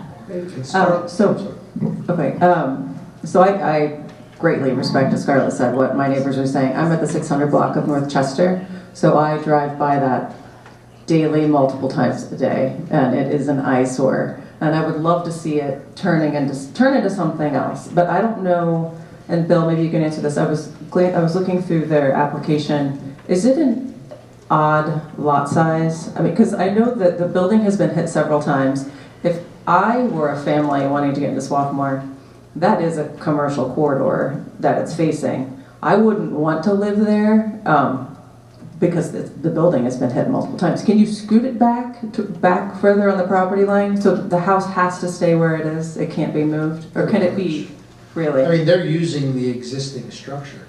I know, I didn't know. They're building it towards the interior. I just Not wondered any closer to the road, but no, not citing, they're not proposing, whether or not it's possible to cite a building with a greater setback from Baltimore Ave, I cannot answer, but that's not what they're proposing here. Right, oh, I know, I just want to see something else there because I'm sick of looking at that building. I don't care what it is. Honestly, I mean, but I think this is a great proposal because it doesn't put traffic into our neighborhood. But this is a residential area. It's facing a commercial corridor. This building doesn't how it's face. facing. These are residents that I can want also it in their neighborhood. walk down the street and see, Mission Barbecue. I mean, that's across the street from us. But that's how it's zoned. This is No, zoned I know, residential. I agree with you. No, what I'm trying to say is, it's zoned residential, but what's the likelihood of a house safely sitting in that spot is what I'm trying to figure out, because Baltimore Pike got widened and the lot size changed, and so the house sits closer to the road. So I don't even know, is it? It doesn't have appropriate setback. It doesn't have an appropriate setback from the street. I believe this, so I think the lot is non-conforming. Right. Well, that's why say. they can't move the building, That's why they because can't move it. they have vested, right now they have vested rights. There on are their other uses grandfather. also for that. Right, so we can say, I mean, I wouldn't want to park there either, just because of the number of wouldn't wanna park cars. there? Well, I have a 9-year-old. I would not want my daughter to go playing on Baltimore Pike. I would not. The sign, I mean, with fences. No, cars There have been- hit that there so have been many times. Lots of arguments to make that into a public space. There have Just been. saying. I'm just saying, I live a block from there, and I would not send my daughter to Baltimore Pike to play on the park. so yes, we have a decision point No, never of, do. do we want to support or oppose this thing, this design? Do we want to support or oppose what is currently there, staying there? I haven't heard anyone say, I love what is there currently. Oh, okay, But right? that's not for us to decide. It is for us to decide conceptually when we're thinking about whether or not we want to support or oppose this proposal, because we don't want to fall into the only choices are what's currently here or this proposal that's in front of us. That's the Yale Avenue issue. Right, okay, That's all we can right now. but I will just say, if this doesn't happen, I wonder if some of what you're saying, Kristen, or others is, what is the likelihood that something else is gonna happen? Well, and I think that. Or are we still gonna have the brown building? I Still think gonna have the that, brown building. I think that will take a zoning change to make happen. I think under the current rules, because I'm for, as I said, I'm for mixed use, particularly on a corridor like we're talking about. It is commercial, it's not residential. Doesn't need appropriate controls, etc., hours of use, number of parking spaces, usage, limited on the types of use, all those types of things. That's what zoning's for. And I think that when we come out with the back end of the comprehensive plan, we'll be in a place to look at that facility and other facilities throughout our community and say, how could they and should they be used in the future? Right now, I think our hands are tied. But David, in the comp plan, so I will share a little comp plan data, factoids. for you all. Remember when we did all the dot exercise where we want to see change in the community? That absolutely was a place on the map where stakeholders said we want to see change. So I don't see evidence in the kind of preliminary memo from the planners that says people want to see change to make this allowable commercial. Rather, I think the change is more akin to what we heard in public. A revised zoning map is gonna, I don't see it going in the direction of allowing or containing or shaping commercial activity here. So, not that we couldn't still get there, but just to give that as another point of reference. So I'm going to bring this back because I think we've talked this to death. We are here to decide whether we're going to send a letter. So does someone want to make a motion? Go ahead. I think you need to decide whether you want to send a letter or you want to send the solicitor. Right. You could do, I mean, you can do both. Okay. But originally, with 6:30 we sent a letter. When the hearing got rescheduled, we sent the solicitor Okay. to represent our opinion. If you feel strongly about this matter, I would say you send the solicitor. Okay. So we could do this as two different motions, one motion with choice points in the motion. Does someone want to make a motion regarding this? I move that we send a letter to the zoning hearing board saying that the council does not see significant change between what occurred 20 years ago and now that would allow for this variance to be approved. Since some of us weren't here Wait, 20 years ago. hold on. Second. Thank you. Go ahead. Since some of us weren't here 20 years ago, I think there needs to be a different wording for that. I think. Because it is a different proposal and We're there not are supposed different to. circumstances. And we're not supposed to be referencing 20 years ago, correct? Yeah. Aren't we just supposed to be talking about what's in front of us? Bill? Yeah, Or Megan? yeah, I mean, Yeah. yes, and Megan brought up a good point, you actually have 3 decision points. Decision point 1 is do nothing, and just let it play out. Decision point 2, send a letter saying that the council takes no position, or you encourage the zoning hearing board to follow the rules of the road and the law. Or decision 3, you send the solicitor to represent that position to council. Now, considering that this is a potential matter of legal, you could deliberate this through email with Bob Scott, because it is litigation, and that would be allowed through the sunshine law. The zoning hearing board does have legal counsel. They do. Tom Kelly is their solicitor, and he is a very good lawyer. So do we have a second for the So motion? I second for the purpose of Okay, discussion. okay. Could we do a straw poll and see if people, like, do I hear you saying, let's oppose this? And I also hear, I mean, like, I don't think this is perfect, I don't love this, I understand that it's challenging and maybe scary to near neighbors. I also, factoring into my thinking, I am thinking, okay, here's a shift, here's a moment to have the current thing end. And so, I don't know that I think it's unlikely that zoning hearing board really has a path to approve that, but that's their problem, it's not mine, in a shallow sense. But I don't oppose this individually out of hand. I can say I agree with that. I don't think this is a bad proposal, but I am very swayed by what the neighbors say, and knowing that part of my thinking this wasn't so bad was the pledge for all these other things, the easement on the next door house, the line of trees, blah, blah, blah. I think you would still have to get permission from Springfield to do the connection on the back side. What happens if he doesn't get that? Then you've got parking in the front. So I think it's a little too iffy. And yeah, no, that really resonates to me. So for that reason, where do you fall?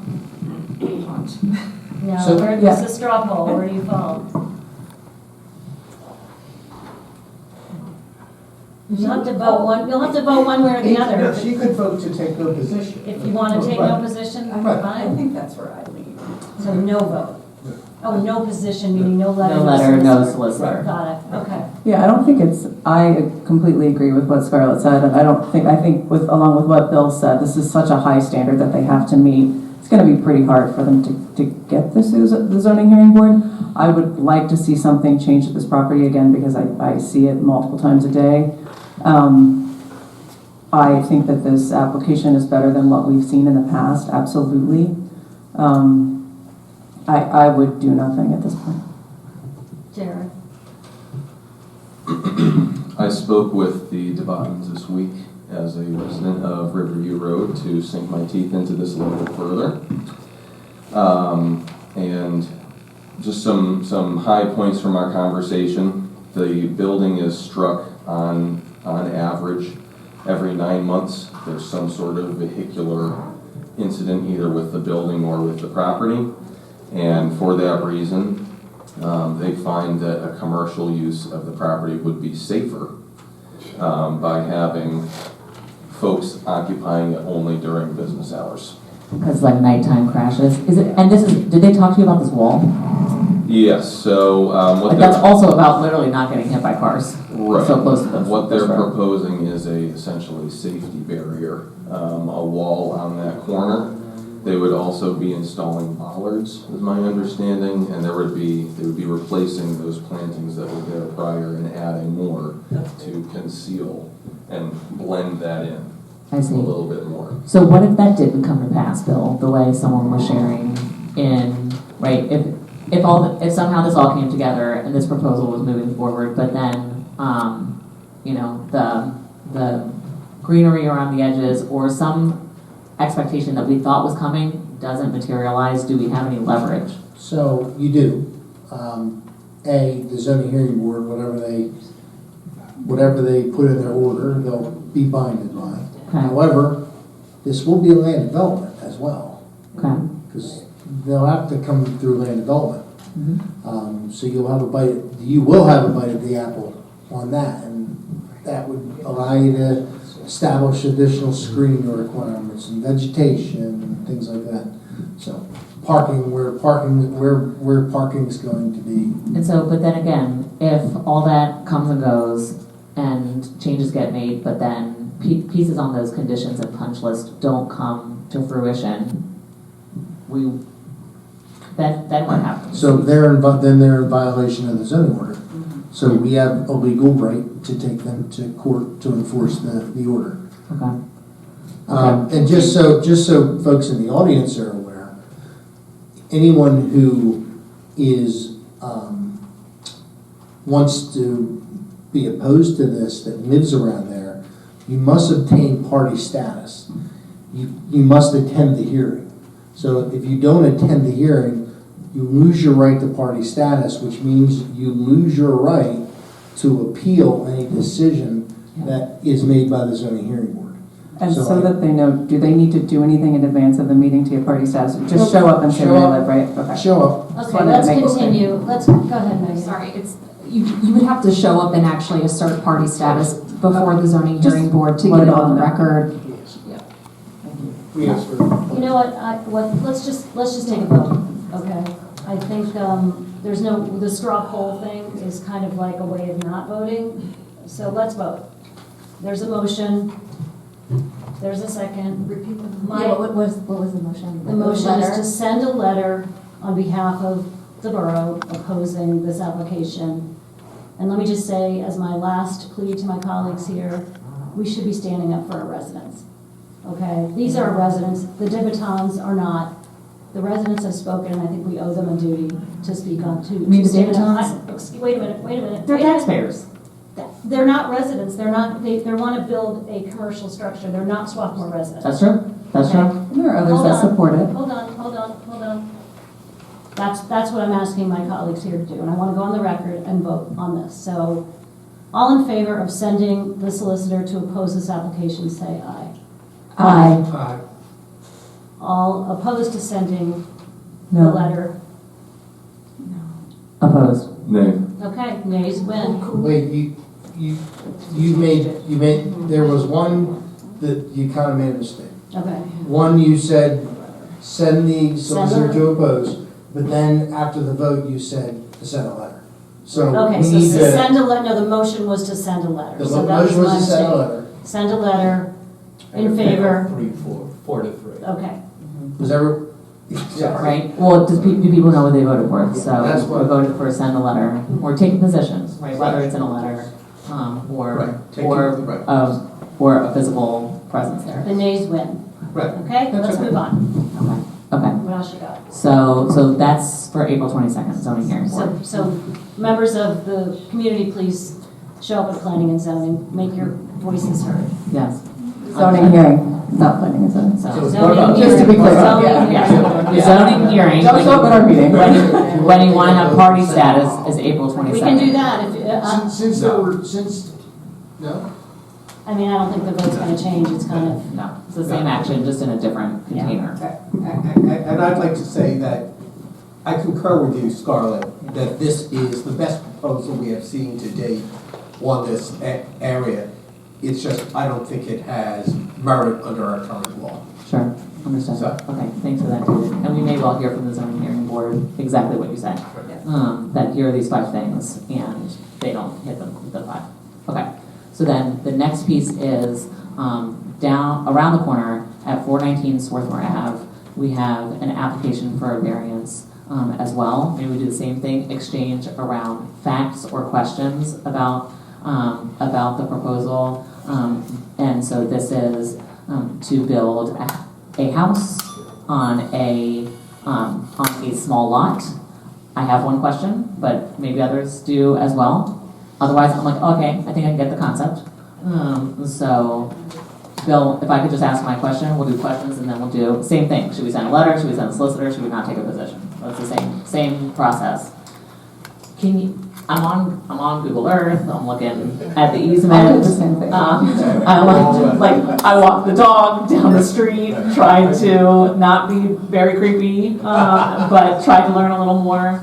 Can you tell us about if a house was built on this parcel, and where do the cars go? How do cars come in and out? Off of the right of way, correct?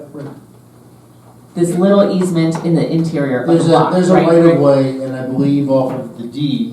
All four lots. Wait, Rick, if you want to come up to the mic. She asked me. No, I'm just going to say, this will be very helpful. Sorry. No, it's Thanks, fine. Jill. Come up to the mic, That's fine. just because you're the person who wants to build the house rather than us. Talking around, yeah. Answer any questions for you. Okay. So it is a 4-lot subdivision approved by the Borough of Swarthmore in 1929. When those houses were built in the 30s, each house that was built bought the adjacent lot to Yeah. them. So in the 70s, when the zoning Started. it became an RA zoning district, which required 20,000 square feet. This lot was approved at 11,500. 2 houses were built on 2 of the 4 lots, and so it is an undersized lot. Yeah. No discussion about that. Yeah. As similar to the variance that I received up at 4 Ogden Avenue, that was an undersized lot, and therefore the lot coverage of 20% does not allow anything but a dollhouse to be built on it. Sure. So in trying to keep with the character of the neighborhood, which I'm putting the exact same size house as 425 North Swarthmore Avenue that I own, and similar to the house across the street at 415, that's what we're looking for. Okay. So those are. So my question was, how do you use your car? So do you come in and out the right of way on Ogden, and there will be a little driveway into this interior? It's a 20, correct me, I believe it's 24 feet of a right-of-way all 4 lots have access to for the entire surround. It's in each deed. Yeah. And so you do propose that a car can come right up into, that's part of your design, is the house It's already and in a the parking deed. space? It's already in the deed. Okay. Yep. Okay. Yep. Okay, that was my, try to picture it in real life question. And the How about variance you need is what? We're undersized for the lot for RA zoning. But you were previously approved. Correct. Okay, and the second? So the second one is lot coverage, because RA requires 20%. So what we did was we did a chart of RA allows this percentage, RB allows this percentage, RC allows this percentage, and I took the 11,500 square foot that I have, and we came over to the arc of what the borough code says, and that's 18%, or 19%, I don't remember, I apologize. And that is what we are requesting, to stay in line with this current zoning. So No David, more, no if less. this little lot, let me try and say it back to you, Rick, because I was like, look at this chart, what does this mean? It's like, I think I get what this means. If this lot happened to be in residential B or residential C, where lots are smaller to begin with, this lot would be expected in those areas, and because it's in the residential area where the lots are larger, that's why both the coverage of the size of the house footprint itself is too big for this lot, for this zone, but not if it was in these other zones. Correct. Yeah. And as we've discussed on other occasions, more generally, we have a lot of this. That we have a lot of this drives me crazy. It goes back to the 70s and 60s. They weren't nice rules when they were made. I think that we should support this application. So if I could, oh, go ahead. I'd like to know what the neighbors who use the right-of-way think. And if you really, I mean, I've been down that right-of-way. It's been pretty narrow. So for some reason, it didn't seem like 24 feet to me. Maybe it is.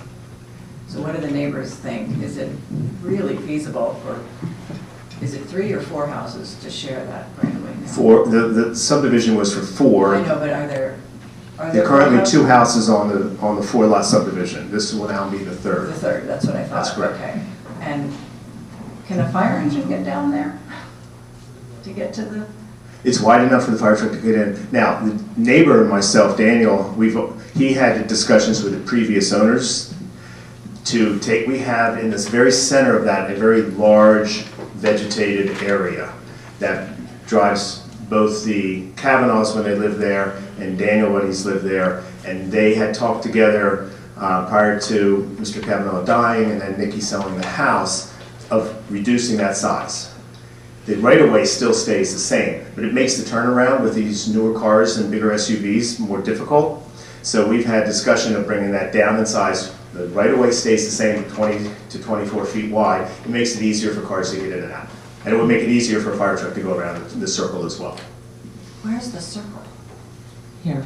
Besides the neighbor's driveway. Oh, sorry, I just closed I it. saw the neighbor's I'm sorry. driveway, but they share a driveway. Yeah, everything's shared. Right. All So in you all can't see it 4 very well deeds. in this- All in 4 this deeds have a picture. shared driveway enshrined in the deed description. Regardless of the size of the circle. 20 One some of our feet, fire trucks 20 to 22 to can 24 actually feet. swing, Yeah, it's huge. You know, we're in discussion, we're probably gonna bring down to 6 feet with a tree. Makes sense. And just so council's aware, the standard that the zoning hearing board would use for this is very different from a use variance. This is a dimensional variance request, and of which that the applicant didn't create on their own. It was created by the zoning ordinance itself. So we do have some past precedents in the borough where similar situations have been approved through such requests. So let's bring it back, because I think thank you, Rick. Thank We you. all understand the matter, and the question is, should we support this as the council, do nothing? So does someone want to make a motion? I move that we send a letter of support for this variance. Is there a second? I'll second that. Any further comment? Do we need to wait? Should if you're voting. Okay.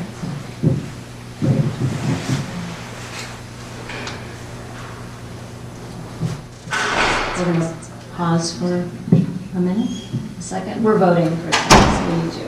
Oh, sorry. That's okay. So we have a motion and a second. The motion is to send a letter on behalf of, well, that we support this project. So is there any further comment, discussion, We questions? support the variance. We support the application. The application for Yeah. variance. All in favor of supporting this application, say aye. Aye. Any opposed? Motion passes. What else do I abstain? You abstain? Yes, I did. Okay. Cindy McLeod abstains.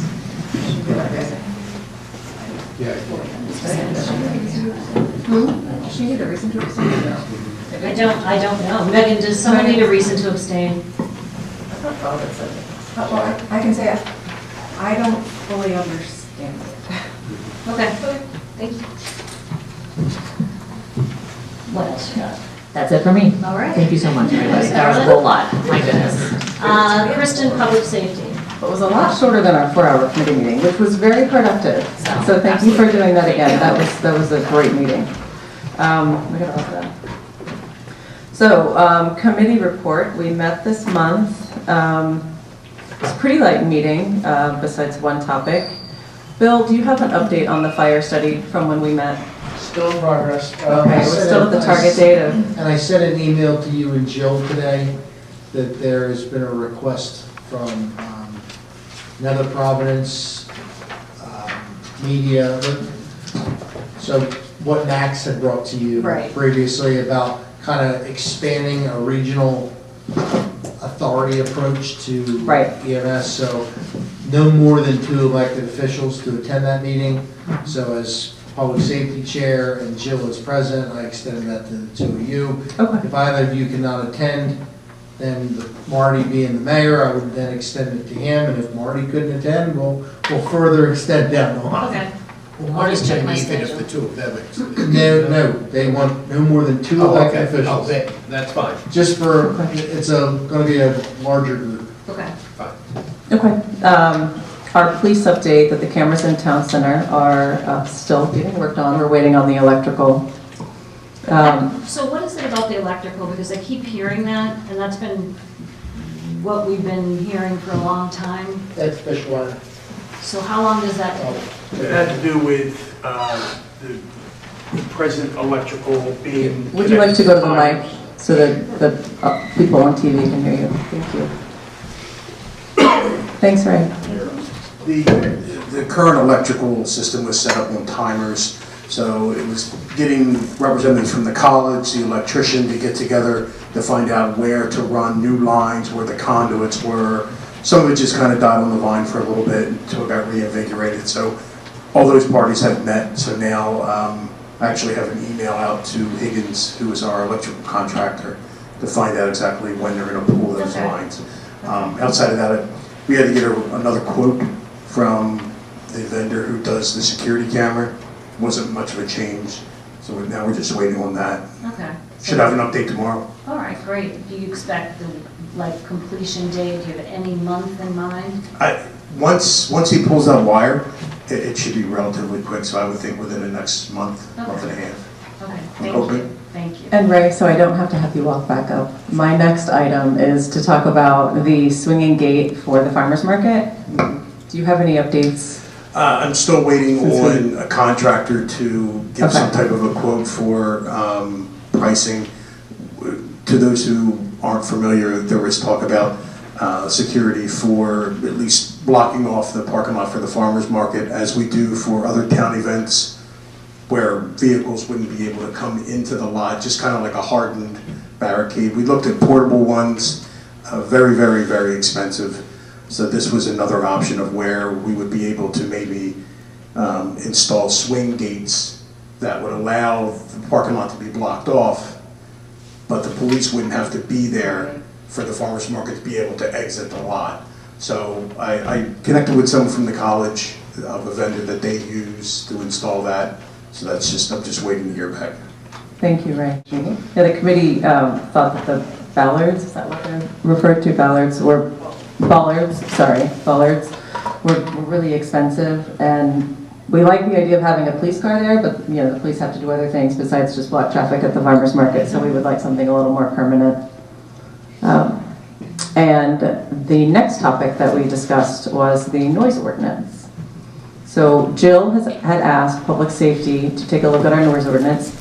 all of these years on council, when even asking the solicitor about a noise ordinance, did not know that we actually had a noise ordinance. I had always talked to people, I had always told residents that we had a construction ordinance, a noise of construction, so that's all that we had looked at, and then it was brought to our attention that we do actually have one, and we were not able to properly enforce it because it was, I don't know the year it was written, but it was written a long time ago, and it requires that the police carry decimal meters. So we had the committee meeting, we decided that I would get with the police chief and with Megan, our solicitor, and talk about, we wanted something that was easy to enforce and easy to understand for our residents, so that it just as easy as can be. So Megan drafted an ordinance, and what it does, so what it states is, it does not include the apartment district, correct, Megan? Right. So right. Can you say why that's the case, that it only addresses the residential area of Swarthmore? It does not, the complaints on noise were coming from town center, and yet it actually takes away a right they had to enforce under a previous ordinance if you had a decibel meter, and now it only protects the residents outside of town center. So I can't speak to why it doesn't, town center already has, there's already a blanket, in the general offenses code, there's already a blanket disturbance. It's under the disorderly conduct ordinance, that is a blanket regulation for everything. I think during discussions and in my discussions with the members of the committee, they wanted it to limit it to residential areas. Why is that your committee? Yeah, we were looking at just residential areas. Why? Because it's already covered under this blanket ordinance. What is the blanket ordinance? Does that talk about noise? Under the general offenses code, the disorderly conduct would be the blanket noise disturbance ordinance. Does that cover the residential area as well? I think it covers every district, but the residential area, this would be a separate set of regulations. Yeah, I'm trying to get at So, why, I guess. well, so when you first brought this to my attention, and I know that someone in town center complained about noise, so that's why this was brought up. And we didn't want to legislate just to one complaint. And we also, through looking at it, decided that if you move into town center, you have a reasonable expectation that there's going to be noise because you're living in a town center. So that would be like the lower income housing areas, that those folks have an expectation that they shouldn't be. There's a few legal terms, that what's the reasonable person? There's an objective expectation. standard. Right. So a reasonable person in that situation, what would be the standard or the community standard living in a certain in a town center residential area. And then also to your point about the apartment districts, when I was looking at different sample ordinances from other local jurisdictions, there were a separate set of rules that affected apartments where the housing is more dense, and shared walls especially. So there's a lot of things in what's in this ordinance right now that would never be able to be enforced if there were shared walls, because you can make reasonable level noises that would not be considered noise disturbances, but because you're sharing a wall with someone, there would have to be some special and additional considerations. Does that apply to twins in residential area as well?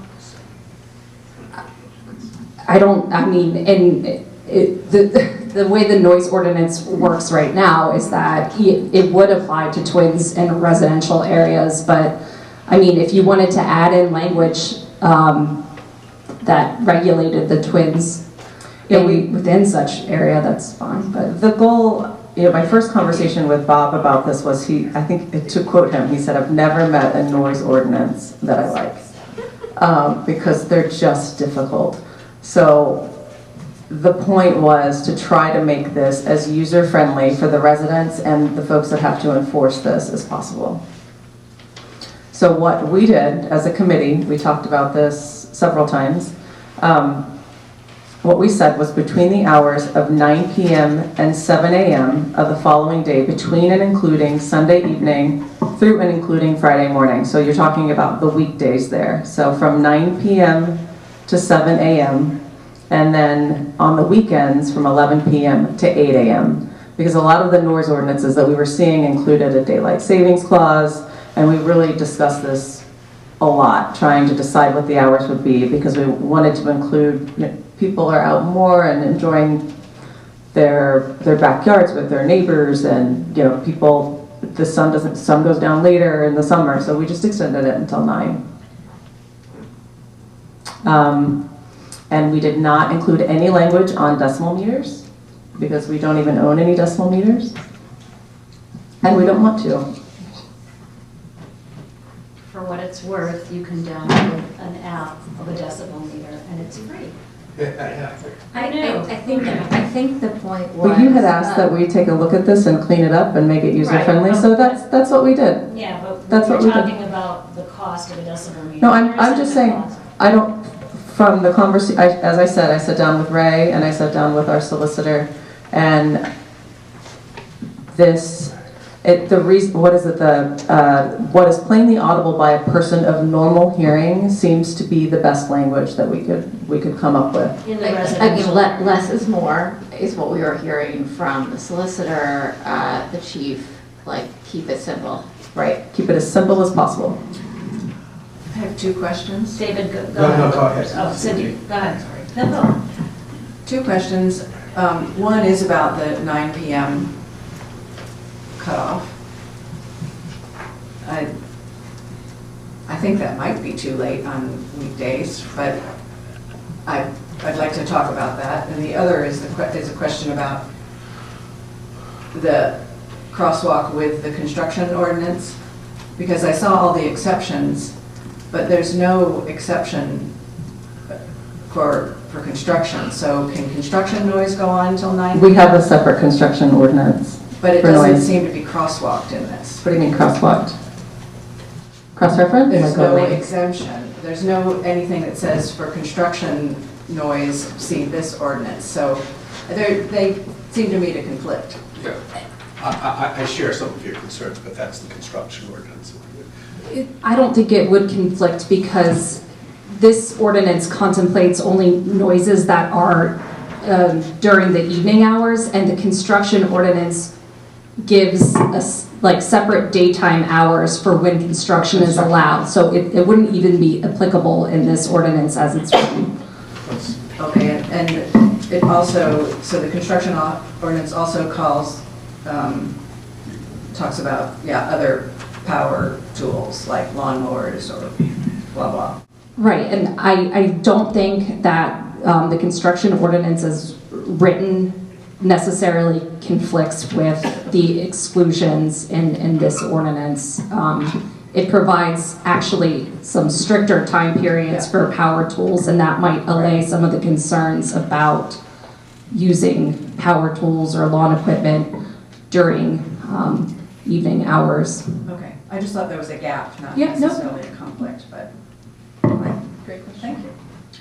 Any other questions? Yeah, I had, I guess, 2 big concerns. One, we're saying, okay, let's be quiet at night, but we can make as much noise as we want during the day.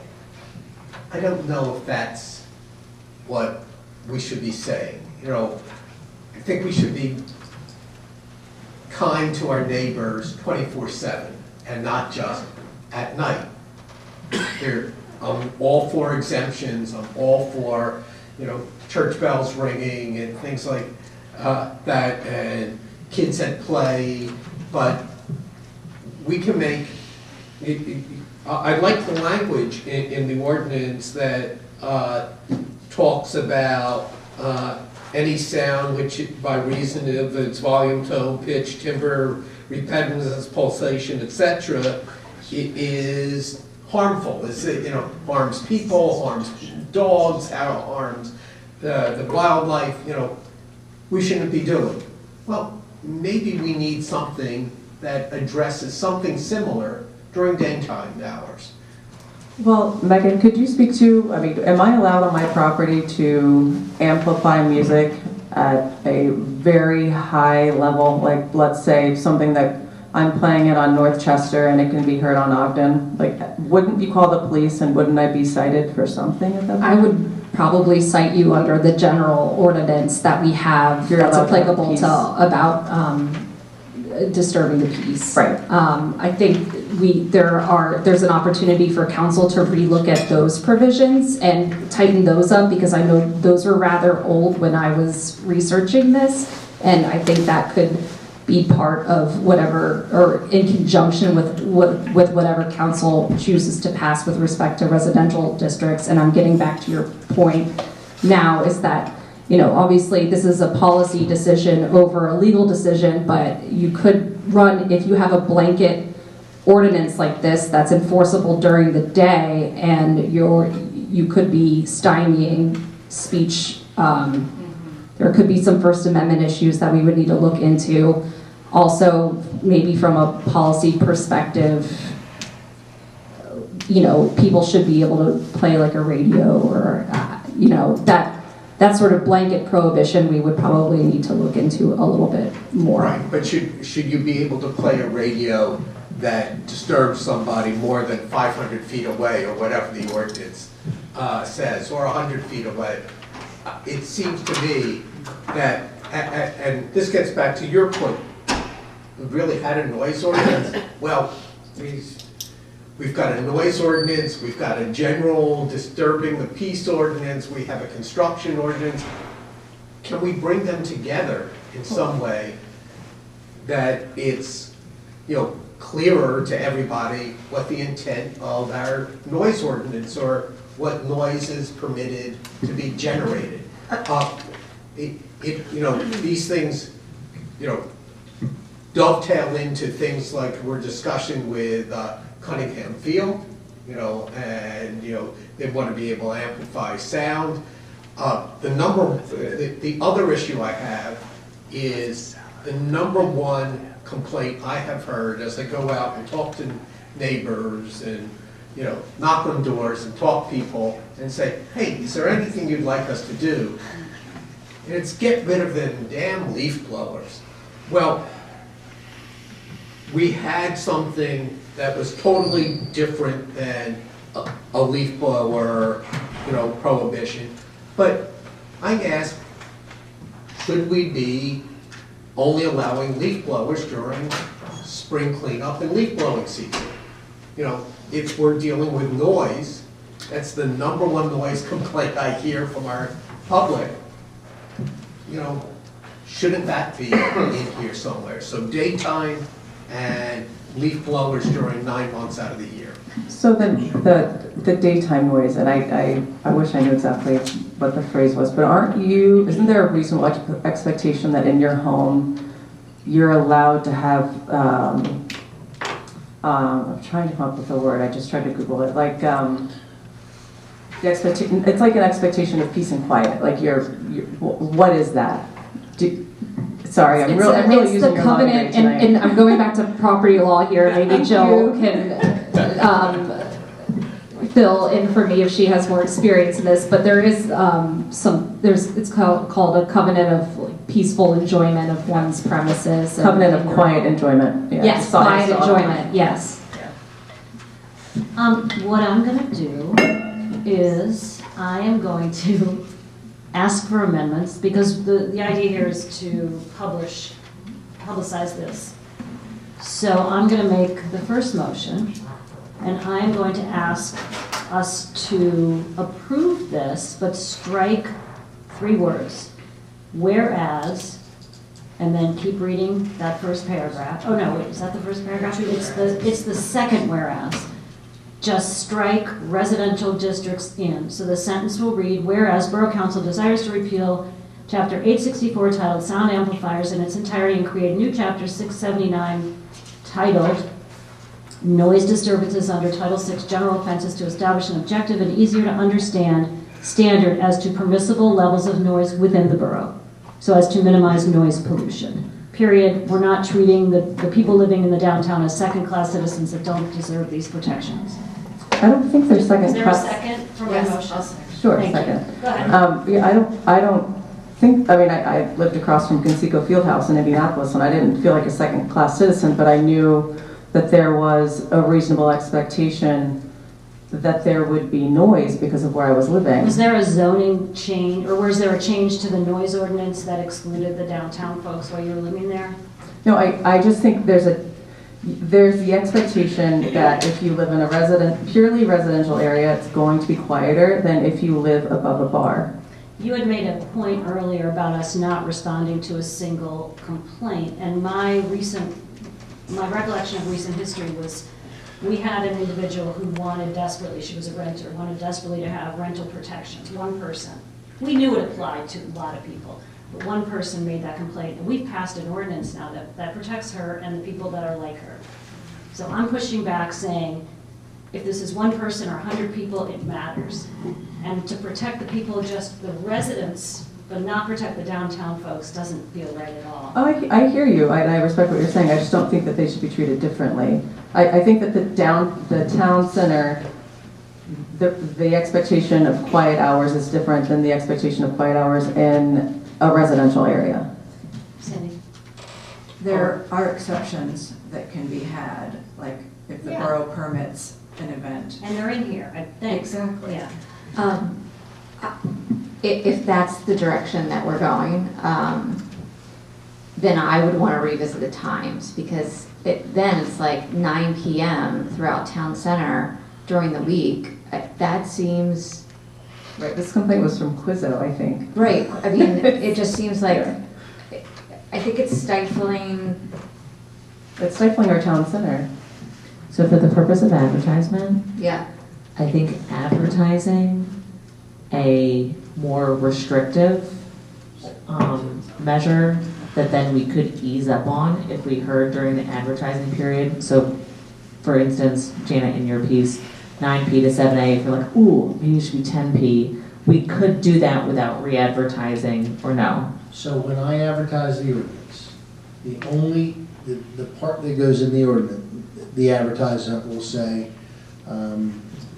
it'll have the date and time that we're gonna pass it, but it will say, an ordinance of the Borough of Swarthmore, Delaware County, Pennsylvania, amending the Borough of Swarthmore ordinances to provide updated standards for noise disturbances.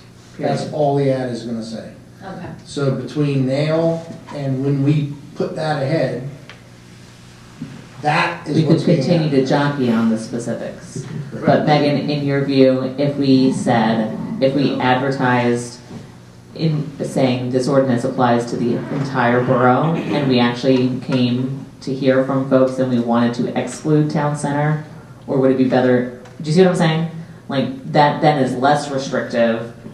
I would like to not have to go back to the beginning on whatever we would consider and re-advertise. So what I would say, to clarify that, you want this to be as accurate as possible, because we're gonna post this on the borough's website, and we're gonna put a copy in the library.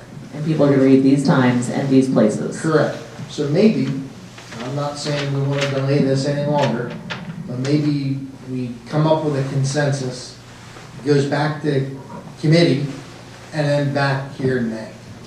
Well, then is it appropriate for me to make a motion that Yeah, can we do two amendments, or, two text amendments in one motion? Would that be appropriate? Or we can take them separately. But I wouldn't vote for one without the other. I think you could say friendly amendment. All right, so my friendly amendment, sorry, it's a long thing, would be to incorporate all of the borough, like Jill, you're suggesting, but I would like to keep the hours as is, with the exception of changing 9 p.m. during the week to 10 p.m. And what about the weekend? Same? 8 a.m. to 11 p.m. I second the first amendment, I would not second that one. So if there's a game on at Ship Bottom, you would want them to shut it off at 10? I'm just curious. No, but I'm also trying, I know. I'm sensing a compromise. No, I'm just trying to figure out how to keep our businesses alive, and we want a thriving downtown. I just don't know. I'm with you. As a 10 o'clock hour, an hour for town center. So just proceed, I'm sorry. Go ahead. I was gonna say procedurally, I'm open to that. So if you change my motion, right, or I can change my motion to 10 o'clock on a Friday, is that what you, 10 o'clock during the week? During the week, no, During the week, 11 rules. I accept, is that a motion? Or I'll change my motion to be that. So, including the entire borough and the time changing during the week to 10 o'clock. Do you want to talk to the merchants about that? I have a motion. Do you want to second that? But these are just to advertise it. Yeah, advertise it. Yeah. Yeah, the next month. Wait, you have a, there's a motion, right? Yes, second. Okay. Yeah, yes. Okay, any further comments? I don't want noise next to me every night of the week till 10 p.m. I think that would be outrageous. So you would vote no in a minute? No. So we have a motion and a second, and we have lots of opinions, but we should. This is why Do you guys Bob does wanna- not do you want a guys- noise ordinance. I think Megan and I are both confused as to where we're at. It's not What is easy. the motion? The motion is for striking the language residential districts to just within the borough. Yep. And ease the time during the week from 9 to 10. Okay. That is the motion. So- And anything on the weekends or It just? sounds like the weekends are the same. Megan, sub one number at 679.02 There is a fundamental difference. from 9 p.m. to between- 10 p.m. I'm sorry. There's a fundamental difference between our residential areas and downtown.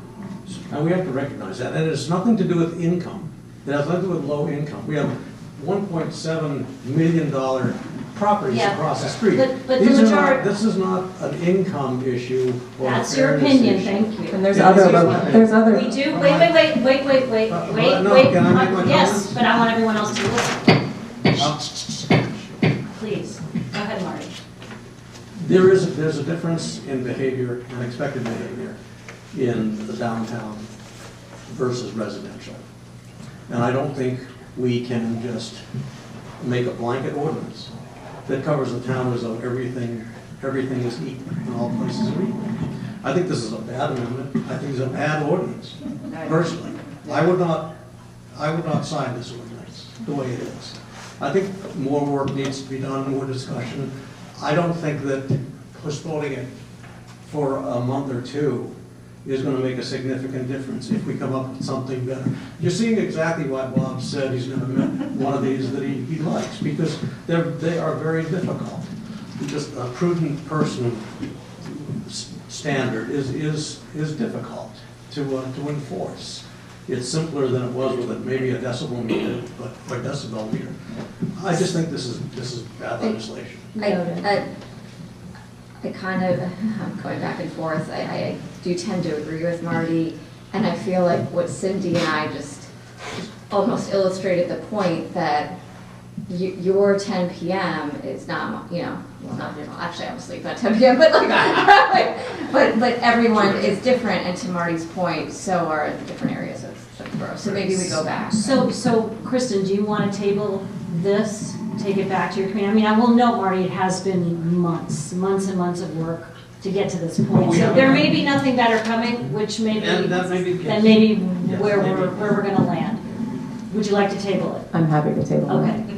And so the committee work would be going to back in to look for a revision that does treat town center, or maybe strikes a middle ground We could talk to between the something merchants. residential, something town center. Yeah. Maybe it's not right for them to be exactly the same. Right. Yep. Megan gives us the nod that that could be possible. We can talk to the merchants, we can meet with Megan, meet again with Ray, Yeah, we and there can are bring everybody plenty of in. ordinances out there that work. Oh, we've looked, they're bad. I mean, have you talked to the people that are enforcing those or not enforcing those? No, but that's what Megan and I were just talking about, maybe make the distinction in this ordinance, certain timeframes in specifically the residential districts, and certain Yes. timeframes specifically within the town center districts. Yes, I think that's great. So all that aside, we're tabling this for tonight, more to come on this.